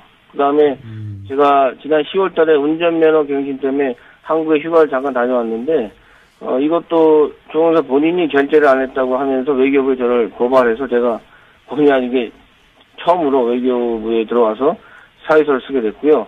참 사실 유치합니다. 저는 총무과에 결제를 올렸던 결제를 밟았었거든요. 외교부에도 보고를 했고요. 네. 혹시 외교부에 근무하는 25년 동안 이런 사유서나 이런 문제가 된 적이 있습니까? 저는 한 번도 징계를 받은 적이 없고요. 오히려 모범 공무원상이나 이런 여러 상을 받았고요. 그렇기 때문에 제가 명퇴를 할 수 있었던 거는 제가 징계를 받았다면 명퇴를 신청할 수 없는 조건인데, 사실은 좀 말도 안 되는 황당한 거. 그 다음에 일부 언론에 보도됐지만 주례 회의도 JTBC 이후에 월요일마다 하는 회의를 취소를 했고요. 주례회의. 그 다음에 7개월 만에 살짝 티타임 형식으로 이제 부활했는데, 제가 물었죠. 그 회의를 부활한 거냐, 아니냐 했더니, 그냥 바쁘지 않은 사람만 오라고 하더라고요. 제가 민원실 업무를 하기 때문에 자리는 잘 못 비우거든요. 그런데 그것조차도 아마 외교부에 제가 회의를 참석 안 하고 그런 게을리한다 이런 식으로 보고했을 것으로, 추측합니다. 사실 1년 동안 총무사 얼굴을 한 번 못 봤고요. 다른 용사들 얼굴 10명 됐는데 얼굴도 제대로 못 보고 나름 투명 인간으로서 총무사관에서 좀 고립됐습니다. 몸은 제가 편했는데 원래 제 모습이 아니기 때문에 뭔가 좀 일을 만들어내고 아이디어를 짜고 해서 이런 일들을 창의적으로 하는 스타일인데 마음이 편해야 하는데 그게 아니다 싶은 생각을 사실 1년 동안 했습니다. 총영사 얼굴을 못 본 지가 1년이 됐어요?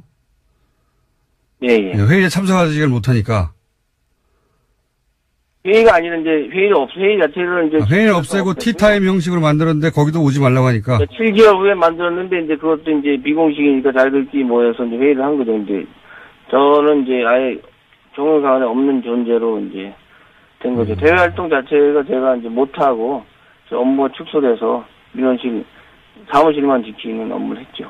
휴가를 갔다 오겠다고 총무과에 결제를 올렸는데 그 결제를 총영사 본인이 안 했다고 나중에 주장하면서 고발해가지고 사유서도 썼다. 예. 그리고. 예, 외교부에는 제가 총무과에서 보고를 안 해서 제가 보고를 했거든요. 제가 운전면허증이 금년 말에 갱신 안 하면 없어지니까 당연히 해야 되는. 교민 몇 명이 집중적으로 음해하는 민원은 내용이 예를 들면 어떤 겁니까? 다시 한번 말씀해 주시겠습니까? 그러니까 지난 1년간 교민 몇 명이 계속 돌아가면서 음해성 민원을 넣었다고 했는데 그 내용은 어떤 겁니까? 간단하게 예를 들면? 사실은 제가 그 내용을 직접 외교부에서 들은 게 아니고 네. 중간에 어떤 분이 외교부에 지금 간부를 아시는 분이 있어서 저에 대해서 투서를 많이 들어와 있다 집중적으로. 근데 그 내용이 왜냐하면 제가 저를 아는 분들은 저에 대해서 이렇게 비판적인 얘기를 많이 안 하시거든요. 그러니까 전혀 관계가 없는 분들이 어떤 식으로 내용을 했는지는 왜냐하면 너무 그 내용 자체를 저도 알 수가 없고요. 직접 받으신 게 아니고 아마 알고 있을 것 같은데 외교부로 직접 보냈으니까 많은 일을 겪으셨네요. 예, 그 전화를 안 받았다고 하는데 원래 전화 한 통밖에 없고 행정직원이 받는 거기 때문에 본인이 원래 전화를 직접 받지 않는데 그걸 안 받았다고 또 고발하고. 예. 그래서 결국은 그런 것들이 쌓여서 명퇴를 결심하게 된 겁니까? 사실은 제가 이제 외교부에 25년, 베트남에 17년, 호치민만 2번에서 14년 근무했거든요. 근데 제가 좀 재공간 업무라는 게 사실은 공관장, 총영사나 대사를 잘 만나야 되는데 95년에 제가 호치민에 처음 나와서 조금 못된 총영사 만나서 고생을 많이 했습니다. 예를 들어서 최순실과 같은 그 사건 일을 많이 시키고 입에 담지 못할 부끄러운 일도 사실은 시키곤 했는데요. 사실 그때 제가 너무 자신이 싫었고 그래서 그때부터 제가 저항을 결심한 겁니다. 그러니까 승진도 안 되고 또 윗사람 말 안 들으니 힘든 시간이 많았죠. 그런데 이제 외교부에서 저의 정체성을 찾게 한 것이 사실은 노무현 대통령께서 이제 만드신 각 부처 혁신 토론방이었는데 그때 제가 노무현 정부 들어서 혁신안을 자체적으로 많이 냈죠, 실명으로. 이런 것들이 제안돼 반영된 것도 있고, 근데 그것 때문에 찍혔고요. 이제 외교부 직원들, 하위 직원한테는 제가 많은 지지를 받았지만, 간부들에게는 문제 인물로 찍혀서 좀 고생을 했습니다. 참, 개인적으로 힘든 시기였죠. JTBC 인터뷰는 사실 그렇다면, 그렇게 쌓여있던 문제의식이 이게 한 번에 터진 거군요, 말하자면. 예, JTBC 인터뷰는 사실 필연적 운명이라고 생각합니다. 그냥 지나칠 수 있었지만 제가 평소에 문제의식을 갖고 비판하고 행동해왔던 이유였기 때문에 그냥 따지지 않고 할 수 있었죠. 사실 외교부에서 사직은 오랫동안 생각했던 거고요. 좀 더 다니면서 제가 가장으로서 책임을 가지고 공무원 생활을 했으면 좋겠지만 평범하지 않은 공무원 생활을 한 저이기 때문에 지난 시간들이 참 힘든 시기였고요. 사실은 좀 쉬고 싶은 생각도 들었습니다. 제가 언제까지 외교부에서 홀로 투쟁만 하고 살 수 없기 때문에 인생을 크게 멀리 볼 때 외교부에서 제가 오래 남는 것도 도움이 안 된다고 생각하게 됐고요. 제 아내도 동의하고 적극적으로 지지해주고 있습니다. 알겠습니다. 어떤 일을 겪으시는지는 저희가 대충 알겠고요. 고생 많이 하셨고요. 네. 그러니까 외교부도 장관이 바뀌고 일부 간부들이 바뀌어가는 중이긴 하지만 아직 오래 쌓인 어떤 구조가 문제가 크군요. 예, 그 이야기는 저희가, 귀국을 2월 달쯤에 하신다고 하니까, 그리고 명퇴 계획도 있다고 하시니까, 그 게스트에 직접 모셔서 좀 자세히 들어보겠습니다. 지금 겪고 있는 일에 대해서는 저희가 충분히 이야기를 들었습니다. 오늘 말씀 감사합니다. 공장장님, 제가 잠깐만 한마디 해도 될까요? 한마디요? 예, 짧게. 여보세요? 예, 말씀해 주십시오. 예, 모든 것이 하루아침에 바뀌는 건 없다고 생각합니다. 정권이 바뀐다고 해서 모든 것이 바뀐 것도 아니고 특히 공무원 사회는 외부 지속적인 자극이 있어야 변화하는 조직입니다. 자체 변화를 현실적으로 무리가 있고 그래서 국민들이 공무원 사회를 잘 감시하고 동시에 격려를 아끼지 않으면 그런 관심이 필요하지 않나 이렇게 생각합니다. 감시와 격려를 동시에 필요로 한다. 알겠습니다. 오늘 말씀 감사합니다. 예, 감사합니다. 지금까지 김재천 영사였습니다.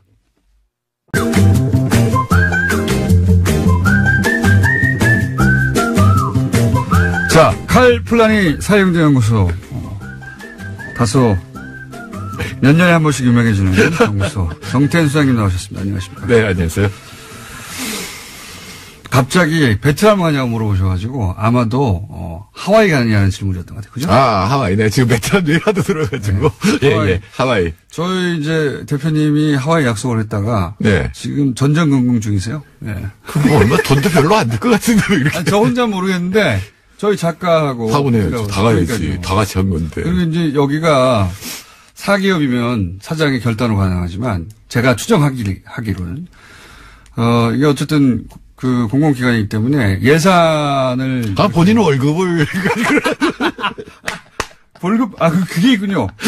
월급 아이고 뭐 어쩌면 상여금을 받았을 수도 있는데 월급 월급 외에도 그게 있을 거예요. 뭐 딴 게 예를 들면 뭐 저것은 적금 같은 거. 자, 오늘 주제 뭡니까? 네, 오늘 문재인 케어가 발표가 됐고 8월 9일 날 발표가 됐는데 의사분들이 대규모 시위를 벌였죠. 네, 저도 오늘 오프닝 때 그 얘기 있었는데 집행부가 지도부가 아주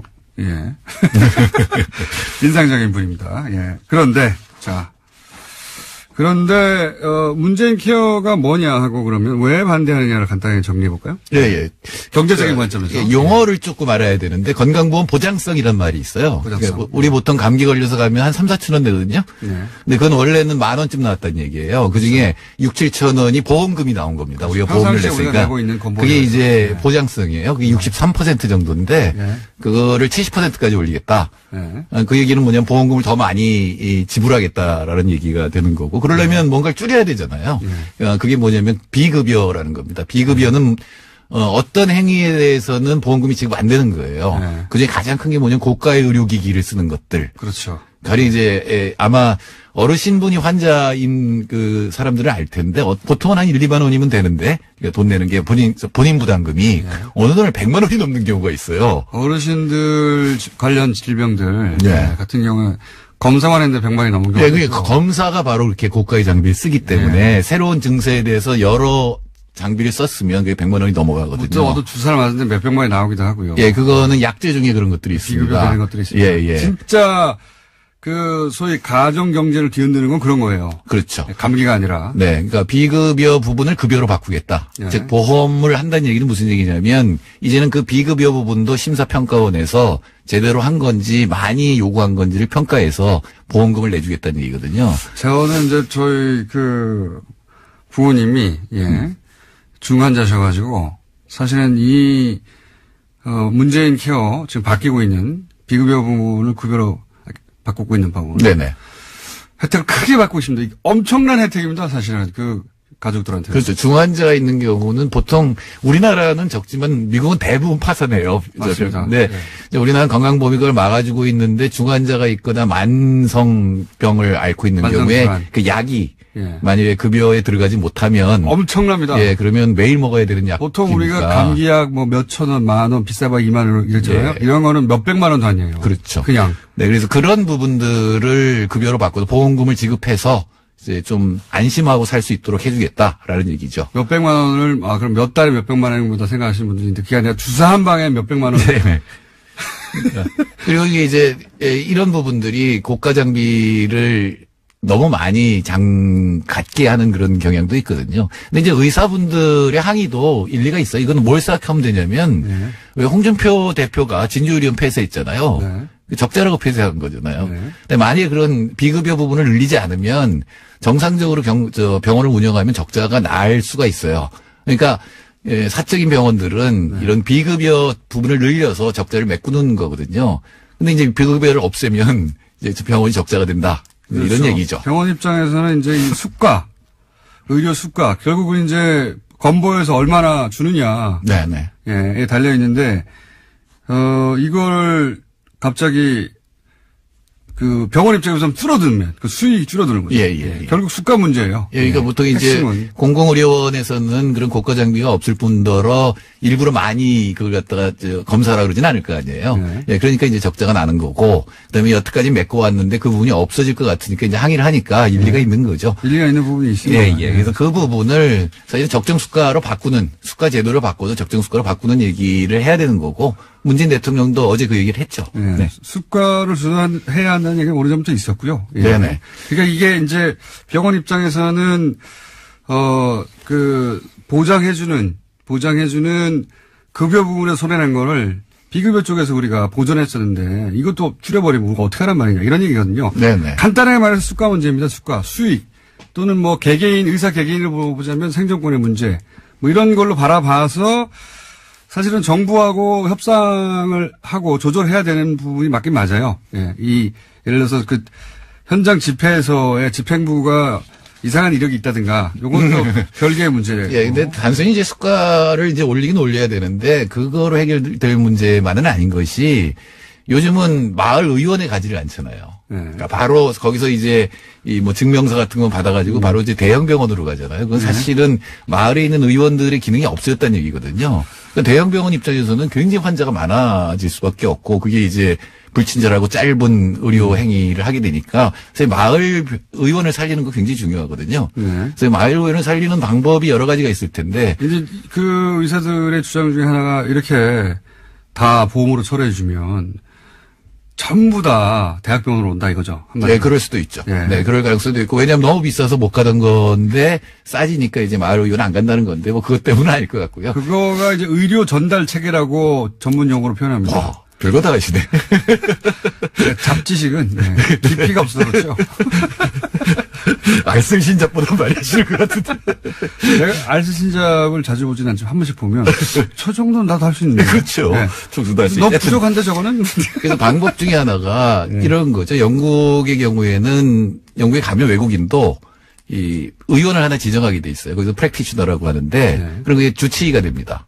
근데 이 주치의는 자기 의원에 등록한 환자 수에 따라서 수가를 받아요. 이걸 두당 수가제라고 합니다. 이제 우리나라도 이제 그런 제도를 쓸 수가 있는데 시험적으로 의료생협 같은 게 있잖아요. 근데 의료생협은 주로 예방 쪽에 더 신경을 쓰는 데고 그 조합원들은 사실은 등록된 환자들이잖아요. 그러면 이 환자 한 명당 1년에 얼마씩 주는 겁니다. 제가 안성의료생협에 가서 물어봤더니 1년에 2만 원만 줘도 훨씬 나은 진료를 할 수 있다. 그러니까 우리한테는 본격적으로 정착 안 된, 물론 뭐 영국의 의료 시스템에 대해서 비판하는 사람도 있긴 있어요. 근데 이건 주치의 제도죠. 예. 주치의 제도를 주치의 제도는 수립할 필요가 있다. 예, 그래 주치의 제도가 왜 필요하냐면 아까 검사를 해서 돈이 많이 나오는데 그건 당연한 것이 이 대형 병원에 있는 의사 나이에 대한 정보가 전혀 없잖아요. 저희 어렸을 때는 한소아과에 우리 삼형제가 10년 이상 갔어요. 맞아요. 그런 게 있었죠. 그러면 그 의사는 우리에 대해서 다 알잖아요. 보면 알죠. 예, 그러면 쓸데없는 검사를 안 해도 된다고. 얼굴색만 보고. 예, 그렇죠. 그냥 가. 필요 없어. 그냥 뭐 먹었니? 그러니까 그런 어떤 정보들이 대형병원으로 연결되게 하려면 그러니까 신뢰받는 마을 주치의 제도 이런 것들이 보완이 돼야 되겠죠. 저는 의사들이 습관 문제를 가지고 이제 이렇게 집단 행동을 하는 것에 대해서 의사들이 어차피 그 돈도 많이 버는 최상위 수익 계층인데 이런 거 하면 되느냐? 저는 그건 아니라고 보고요. 그 권리는 있는데, 근데 이 문제는 수가만의 문제가 아니다. 그렇죠. 여러 가지 사실은 의료제도라는 게 굉장히 어려운 것이. 정부 정책도 이게, 이렇게 해야 되는 거거든요. 네, 네. 맞습니다. 그러니까 여러 가지를 다 고쳐야 돼요. 그러니까 의료제도는 그 에로우라고 하는 유명한 경제학자가 시장 실패가 다 겹쳐 있다. 왜냐면은 정보의 비대칭성. 의사는 알지만 환자는 몰라요. 맞아요. 의사가 하라는 걸 환자가 거부할 수가 없어요. 선택이 없어요. 저 검사는 지금 단계에서는 불필요한 검사 아닙니까? 이거 수가 때문에 비급여와 관련되어 있는 거 아니에요? 이렇게 말할 환자가 누가 있어요? 지금 청와대 비서관으로 가 있는 이진석 서울대 병원 의사가 부인이 임신을 해서 병원을 갔대요. 네. 자기가 옆에서 보기에는 이거 쓸데없는 진료 같은데 말을 못 하겠더래요.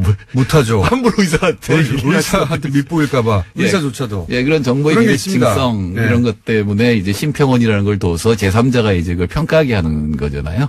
어떤 그게 이제 의료제도에서 가장 중요한 문제 또. 근데 그런 문제가 발생했을 때 그걸 판단하는 사람들도 의사라. 네, 그렇죠. 동료. 예. 그게 맞는지 틀린지는 판단할 수가 없어요. 우리는 또. 예. 근데 이제 심사평가원은 예산을 줄이는 게 이제 목표이기 때문에 상당히 정확하게 가야 되는데 물론 둘 사이에 불만은 있을 거고 그 사이에 어느 정도 이제 합의를 할 수가 있는데 포괄수가제라는 게 있어요. 지금은 행위별 수가제거든요. 치료 하나마다 이제 돈이 나가는 건데 가령 감기 그러면 감기에 대해서 어느 정도의 범위를 두고 그 안에서 진료하라라고 하는 거거든요.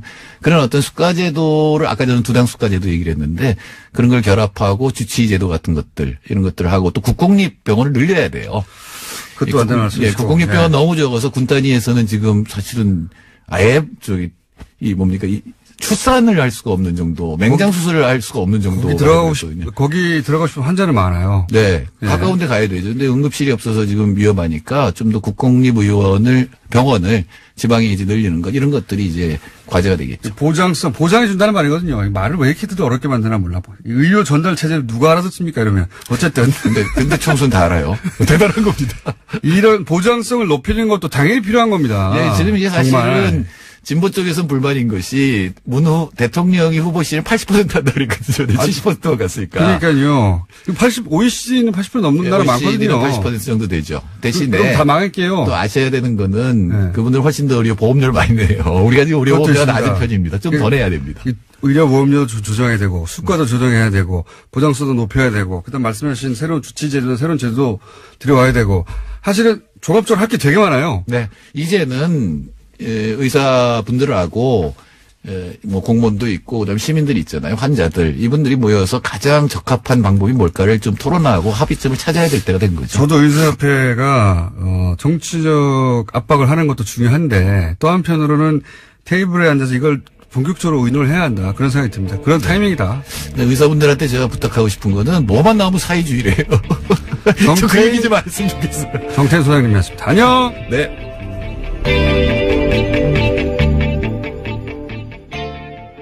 안녕하세요. 김호준입니다. 지난 주말 의사협회가 대한문 앞에서 문재인 케어에 반대하는 집회를 가졌습니다. 결국 병원 수입과 직결되는 의료, 수가 문제죠. 민항기 조종사들이 파업을 하면 귀족 파업이라는 비판 여론이 있습니다. 하지만 노동에 적합한 대가를 요구할 권리는 누구에게나 있는 거죠. 생존권이 중요하지 않은 직종은 없습니다. 의사협회가 하나의 이익단체로 자신들의 생존권을 위해 정부를 상대로 집단행동을 하는 것도 마찬가지입니다. 그들의 요구와 국민의료비 부담을 덜어주겠다는 정책적 목표 사이에 타협점을 찾아내는 건 정부의 숙제고 능력이죠. 제가 가진 불만은 그 비대위 구성입니다. 최대집 투쟁위원장은 박근혜 전 대통령 석방을 목표로 하는 태극기 혁명 국민운동본부 대표로 지난 10월 18일 대한문 집회연설에서 촛불시민을 종북, 좌익으로 매도했었죠. 또한 자유통일해방군의 현직 대표로 문재인 하야와 북한 폭격을 주장하고 있으며 의사협회 이름으로 배포한 소식지 만화 작가는 세월호 비하, 위안부 소녀상 비하로 문제가 된 작가였습니다. 집회에 참여한 의사들은 이 사실을 알고도 있나요? 모든 생존권 주장은 그 자체로 정치적이죠. 하지만 일베와 극우는 정상적인 정치의 범주에서 제외해야 하는 거 아닙니까? 김원준 생각이었습니다.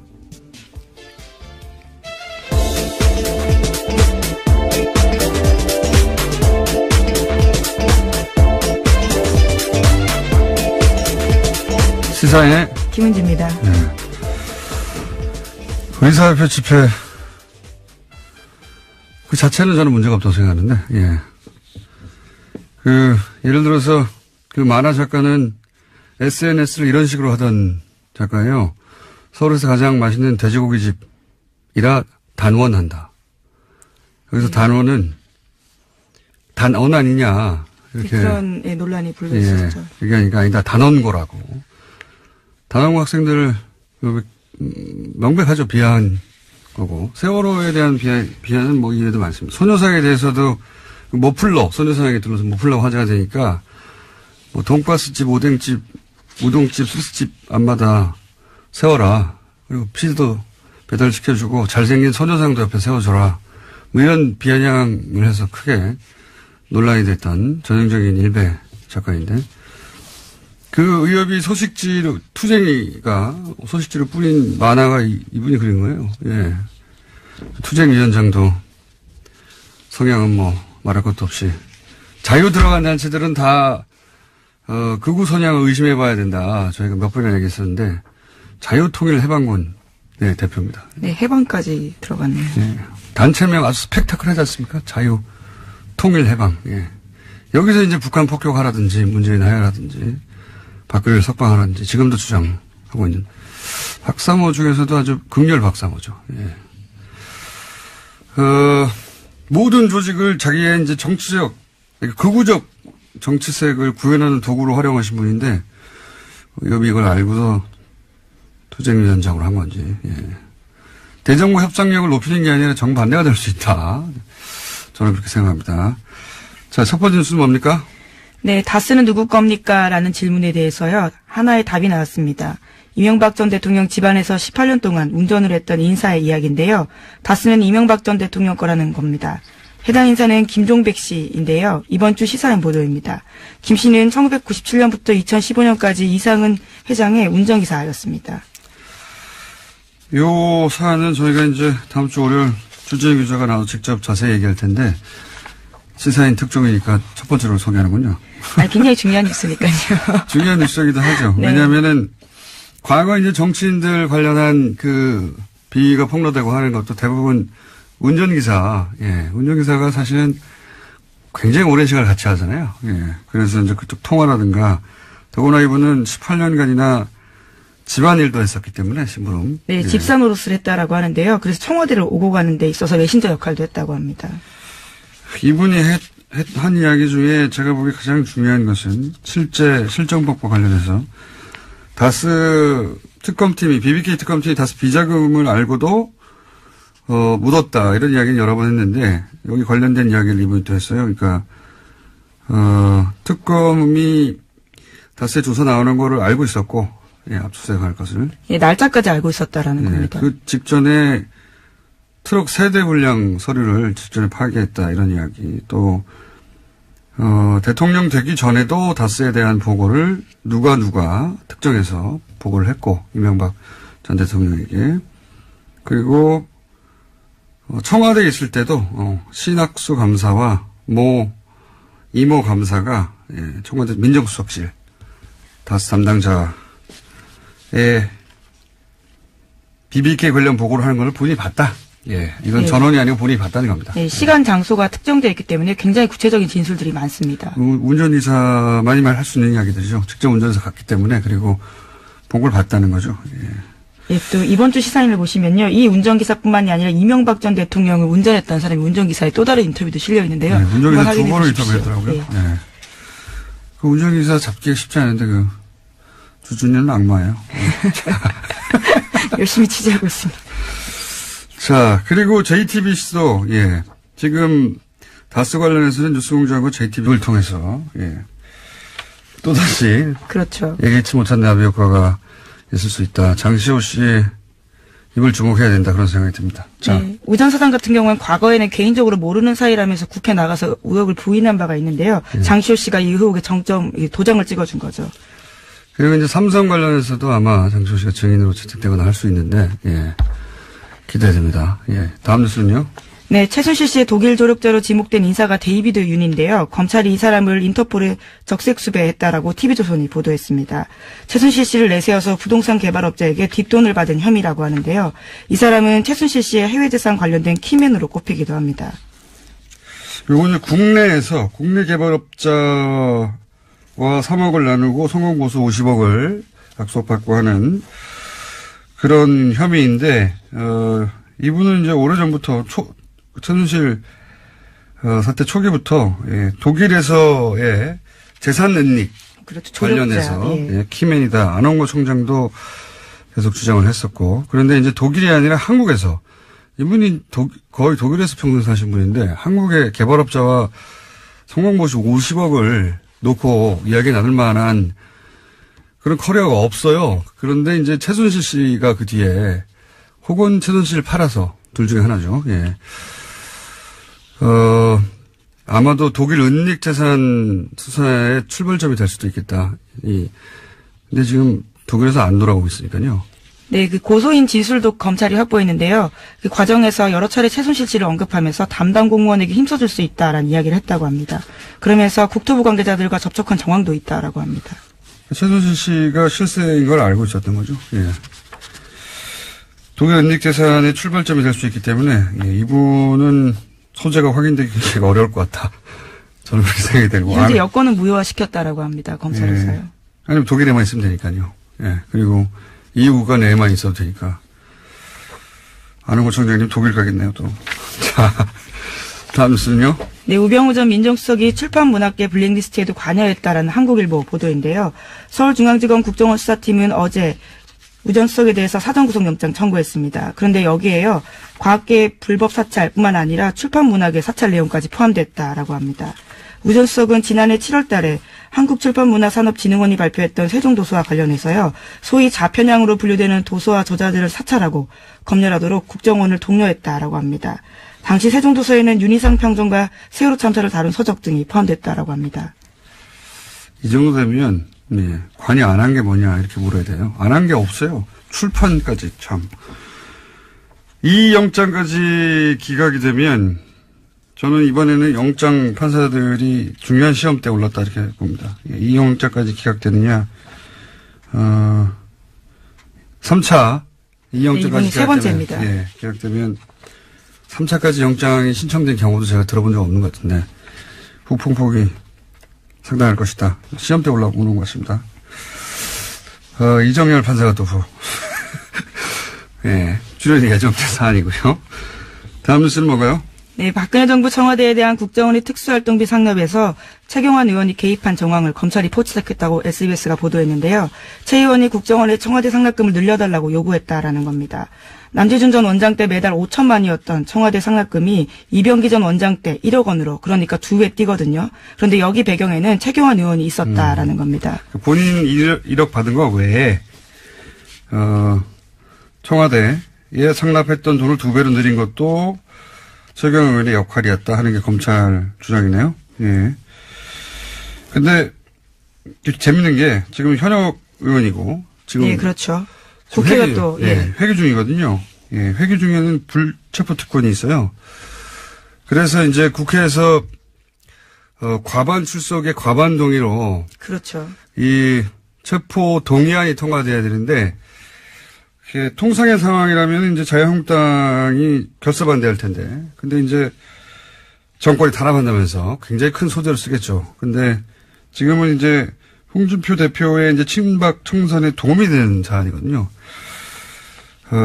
그래서 불체포 동의안에 대한 자유한국당의 스탠스가 어떻게 될 것인지 매우 재밌는 관전 포인트입니다. 네. 네, 게다가 오늘도 원내대표 선거가 있어서 당이 어떤 식으로 재편될지가 정해질 것으로 보입니다. 자, 약 2분 정도 저희가 브리핑 시간이 남았습니다. 다음 뉴스는 짧게 하죠. 네, 박주원 국민의당 최고위원 관련된 소식도 계속 전해드리고 있는데요. 오늘 아침 경향신문에도 새로운 보도가 있습니다. 2006년 초 주석영 전 한나라당 의원에게 제보한 정보가 DJ 비자금 의혹만이 아니다라는 건데요. 당시 열린우리당 정동영, 문희상, 유시민 의원 관련된 정보도 있었다라는 겁니다. 그 근거는요, 주 전 의원의 보좌관으로 근무했던 기욱 씨의 인터뷰입니다. 그러니까요. 이게 이제 주 전 의원뿐만 아니라 주 전 의원도 박주원 위원회, 국민의당 의원 최고위원회 주장을 반박했고, 박주원 의원의 주장대로라면 사실은 주 전 의원은 박주원 의원 편을 들었어야 되는데 반박을 했고, 이번에는 그 보좌관도 나와서 주 전 의원의 주장을 뒷받침하고 있으니까 박주원 위원은 이제 본인이 녹취록이 있다는 거잖아요. 네, 어제 JTBC 나와서 그런 주장을 했는데요. 네. 수요일 내로 풀겠다라고 했습니다. 바로 풀어도 되실 텐데. 불리한 상황이고,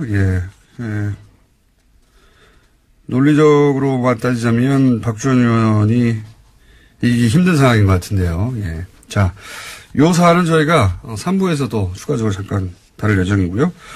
예, 재건, YTN 바로 세우기 위원회라든가 말은 여러 가지가 있는데요. 가칭인데. 설립하는 기구에서 결정이 나올 때까지 보직을 잠정 보류해달라는 거였습니다. 그러니까 간부들도 노조도 아닌 제3의 기구를 두고 거기서 결론이 날 때까지 기다려달라. 예. 예. 그랬는데? 네, 또 거부한 거죠. 도저히 할 수가 없다. 그리고 이제 최람수 내정자의 입장 같은 경우는 결국 일부 조력자를 비호하는 느낌을 받고 본인은 양심상 안 된다고 하는데 결국에 그러면 적폐청산을 실행에 대한 의지가 있는가. 그리고 구체제 인사들과 손잡고 가겠다는 의사가 아닌가 이렇게 저는 판단하고 있습니다. 어제도 잠깐 제가 여쭤봤었는데 YTN은 보도 전문 채널이기 때문에 보도국장 자리가 굉장히 중요해서 중요합니다. 예, 여기서 상징적인 노정면 기자가 보도국장 자리를 제안받았는데 거절했어요. 이것도 연결된 이야기입니까? 구체적으로 보도국장이 자리를 잡으면 이제 저희는 YTN의 이제 뉴스가 어떻게 만들어진지 모르니까. 네네. 보도국장 자리로 그게 가능하지 않겠나라고 생각하기 일반의 생각인데 그렇지만은 않은가 보죠? 밖에서 보면 그럴 수도 있을 것 같은데요. 예. 제가 우리 김어준 총수께 역으로 질문 하나 드리면요. 예. 김어준 총수가 프로그램 진행하는데 예를 들어 이명박 씨가 사장이면 그게 가능합니까? 프로그램에 못 오죠, 제가. 예, 그렇다는 거죠. 결국에 이 보도국 정상화와 YTN 정상화는 별개일 수 없다는 얘기입니다. 보도국 독립적으로 운영을 하는데 사람은 내가 알아서 할 테니 당신은 운영만 하라고 한다든가 조직을 개편하는데 사장이 사사건건 난 못하겠다라고 한다든가 그럼 이거는 결과론적으로 개혁적 인사를 난 중용했어라는 액면밖에는 전혀 보이는 게 없죠. 개혁은 이루어질 수도 없고요. 한 사람이 가서 보도국 전체를 바꿀 수가 없다. 그럼요. 예, 톱니바퀴가 이루어져야 된다고 저희는 보고 있는 것이죠. 그런데 그 중간 간부들이나 3년 이상 보직을 맡은 간부들에서는 그대로 보직을 두려고 하기 때문에 그 의지가 의심스럽고 이렇게. 네, 맞습니다.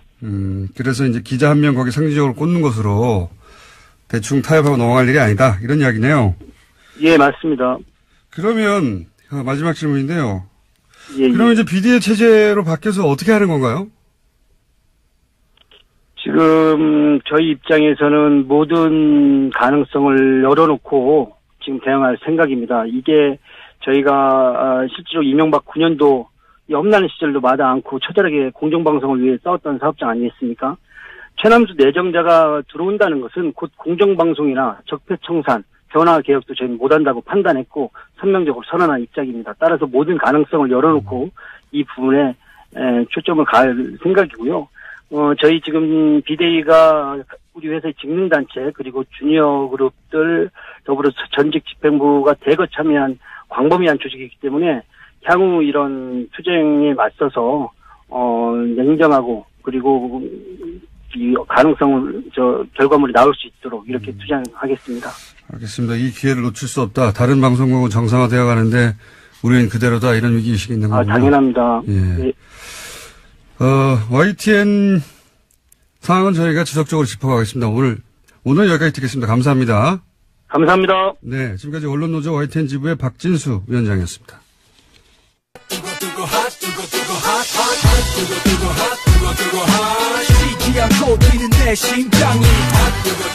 핫해. 우리는 핫하다고 주장하는데 후원금을 안 차고 있는. 요즘 핫뜨거가 아니고 핫추어입니다. 핫해추어. 하태경 최고위원 나오셨습니다. 안녕하십니까. 예, 추운 하태경입니다. 예, 핫하면은 이게 후원금을 팍팍 차야 되는데.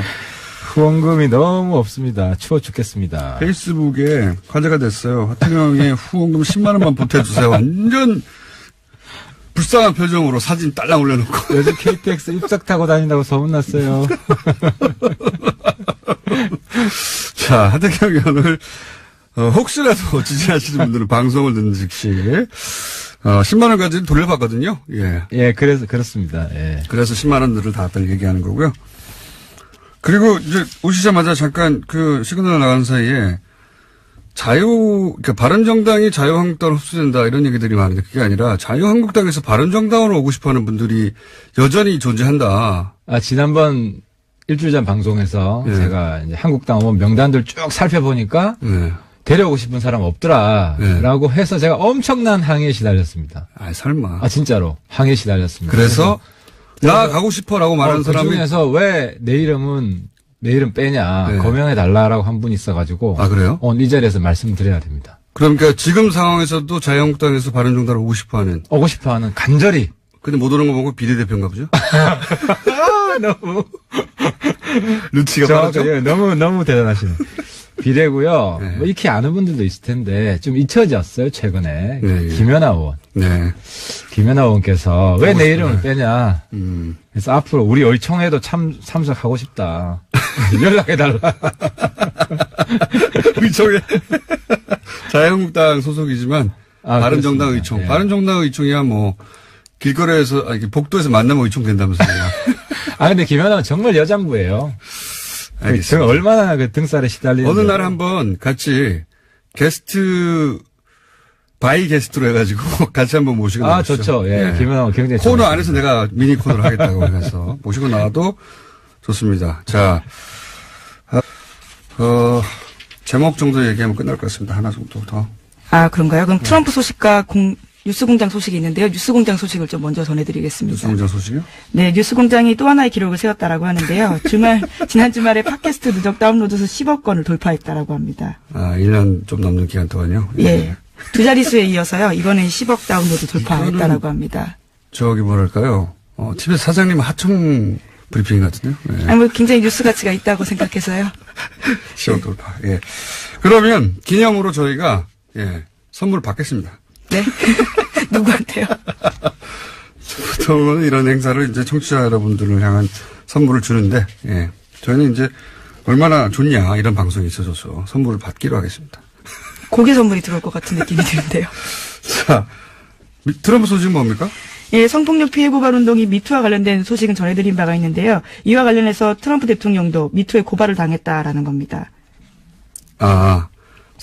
성추행. 네, 과거에 성추행을 당했다라고요. 여성들이 기자회견을 해서요. 미 의회 관련 조사를 공식 요구했다라고 합니다. 대선 기간 때도 그런 이야기 있었는데 이번에는 이제 미투 해시태그 운동, 성폭력 당했다고 하는 여성들이 이제 스스로 커밍아웃하는 자기 입을 열기 시작한 그런 건데요. 해시태그 운동에 이분들 다 참여해서 의회 요청했다.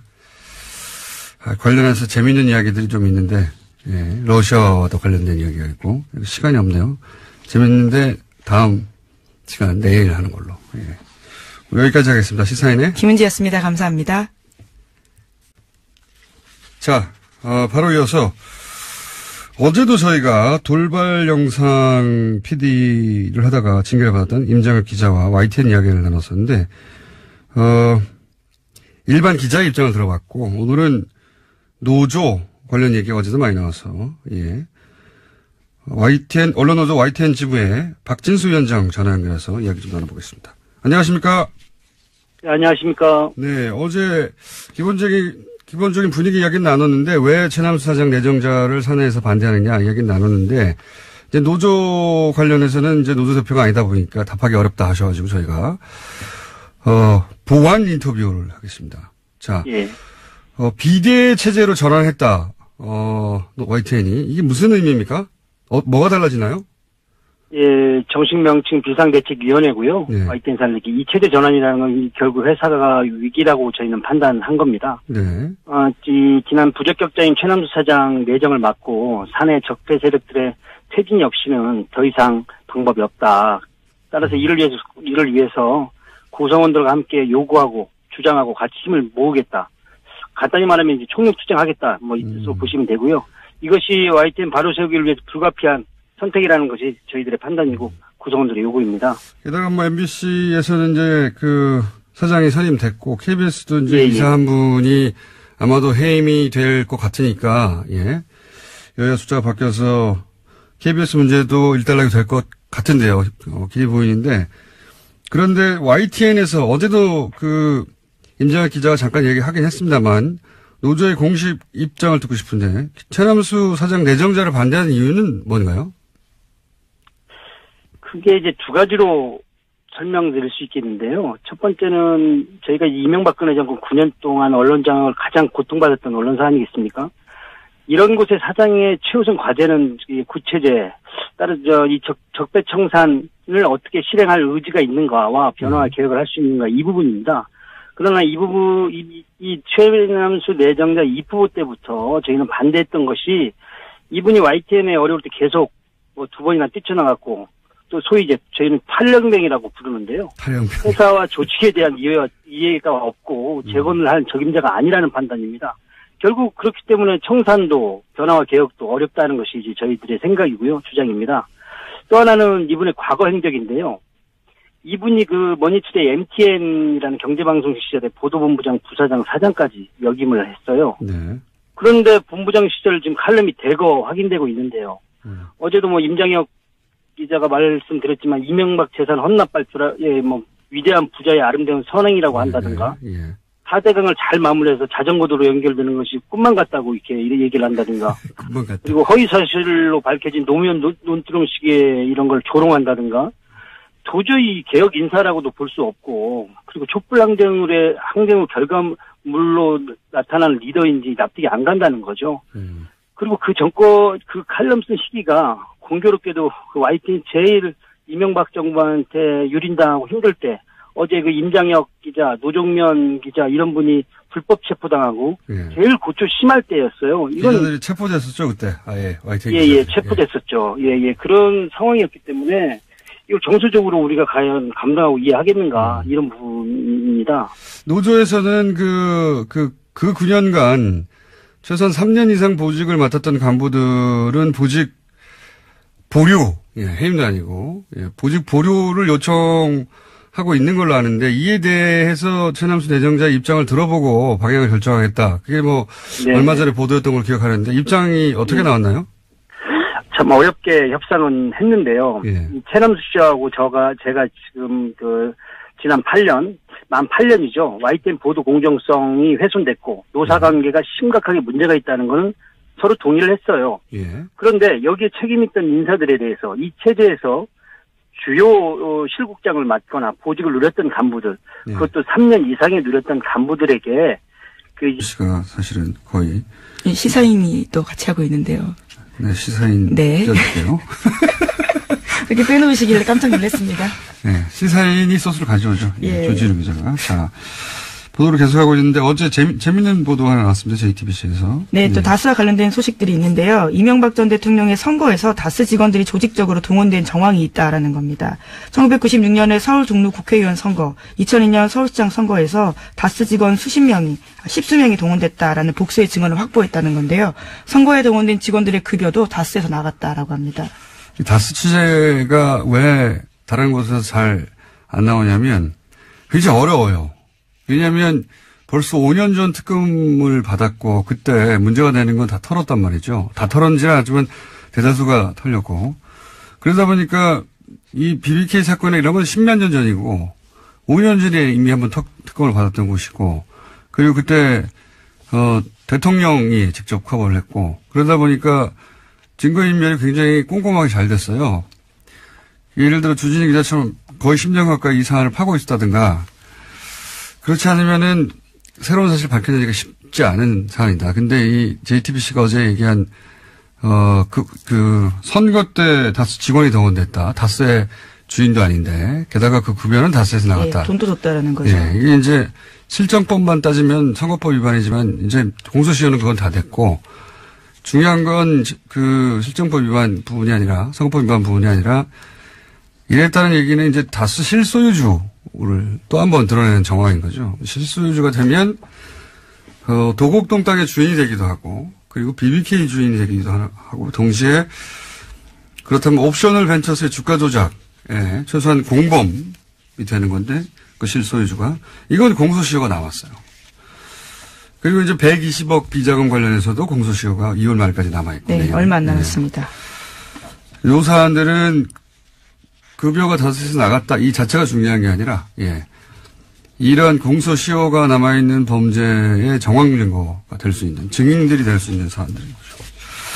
그리고 이제 더 재미있는 뉴스는 자서전 얘기도 나왔어요. JTBC에서. 네, 그렇죠. 좀 깨알 같은 뉴스인데요. 이명박 전 대통령의 자서전인 신화는 없다라고 있습니다. 95년에 발간됐는데 당대 베스트셀러였거든요. 그런데 당시에 다스가 나서서 대량으로 구매했다라는 겁니다. 저는 특히 재밌었던 증언이요. 다스 관계자에 따르면 직원들이 이 책에 이명박 대통령 사인을 대신했다라는 건데요. 이게 책이 너무 많아서 직원들이 차에다가 뒀을 정도였다라는 거고요. 남은 책들은 경주 지역에 무료로 나눠줬다라고 합니다. 왜 안 그랬겠어요. 예. 이거보다 더 재밌는 뉴스는 그 뉴스가 나올 때가 됐는데 2011년에 대통령 퇴임 직전에 영문 자서전이 나왔어요. 그때 이명박 전 대통령. 근데 이제 영문 자서전이 나왔으니까 아마존 서점에 서평, 리뷰가 있었지 않겠습니까? 초반에는 저는 이걸 실시간으로 봤었는데 초반에는 대략 40여 개의 댓글이 있었습니다. 네. 기사를 찾아보면 정확한 개수 나올 텐데 제가 기억하기로는 그 중에 35개가 빵점이에요. 별 하나밖에 줄 수 없기 때문에 별 없는 게 아니라 사실상 빵점이죠. 근데 한 달 후에 별 5개가 120여 개가 붙습니다. 갑자기. 예. 별 4개가, 한 20, 30개 붙고. 근데 이 별 5개라는 건 감동을 받았다는 거잖아요. 근데 리뷰가 한 줄이에요. 너무 좋다. 뭐 이런 거. 바보 같은 영어들 있죠? 예. 댓글 부대가 확실하다. 당시. 아마존 서평란에 댓글 부대가 진출했다. 예, 지금 다시 가서 한번 확인해보고 싶네요. 여전히 그게 있는지요. 네. 그리고 별 5개 준 한 줄짜리 댓글, 그러니까 리뷰를 쓴 사람들은 다 그게 첫 리뷰였어요. 가입하고. 예. 대량 가입해서 대량 리뷰를 썼다. 예. 그랬던 적이 있습니다. 그러니 책 사서 사인 대신하는 건 아무것도 아니죠. 아마존까지 가는데요. 자, 다음 뉴스는요. 네, 최순실 씨가 과거 EBS 사장 임명에도 개입했다라는 증언이 나왔는데요. 이 때문에 한국동계스포츠영재센터가 주최하는 행사에 EBS가 후원사였다라는 게 장시호 씨의 증언입니다. 어제 열린 이재용 삼성전자 부회장 재판 증인으로 장시호 씨가 나온 건데요. 특검이 영재센터가 EBS에서 후원받은 경위 알고 있냐라고 묻자 장시호 씨는 EBS 사장이 이모가 추천을 받아서 된 분으로 알고 있고 그 추천받은 분이 어쩔 수 없이 후원사로 들어온 걸로 알고 있다라고 이야기했습니다. 장시호 씨가 당사자로 지목한 사람은요, 우종범 전 EBS 사장이라고 합니다. 게다가 장시호 씨는 삼성 관련된 추가 증언도 했는데요. 지난해 10월 달에 사건이 본격적으로 보도되기 직전에 최순실 씨가 삼성에서 영재센터에 3차 후원금을 받으려고 시도했다라고 합니다. 새로운 사실들 몇 가지가 나왔는데, 왜 이제 국정원 부하 직원은 구속되고 간부는 영장이 기각돼서 그 부하 직원이 불만을 품고 국정원 가짜 사무실 건이 더 큰 건이 폭로된 바 있지 않습니까? 그렇죠. 댓글 TF가 폭로됐죠. 장시호 법적 구속의 메시지 효과가 이제 검찰 수사에 협조해봐야 소용없다. 메시지 효과는 그런 거라고 저는 보는데, 이 법정 구속 역시 전혀 예기치 못한 나비 효과를 낼 수 있다라 생각이 드는 게, 이 영재센터 행사를 왜 EBS가 후원을 했느냐, 단독으로. 그리고 EBS 사장의 이력서가 최순실 회사에서 나왔다. 이런 보도가 있었던 적이 있어요. 네, 과거에 그런 보도 있었습니다. 그런데 실제로 우정범 전 EBS 사장이죠. EBS 사장을 최순실이 추천했다 하는 증언은 나온 건 처음이고, 그리고 삼성으로부터 돈을 또 받으려 했다. 이것도 처음이에요. 예. 나비 효과가 장시호 씨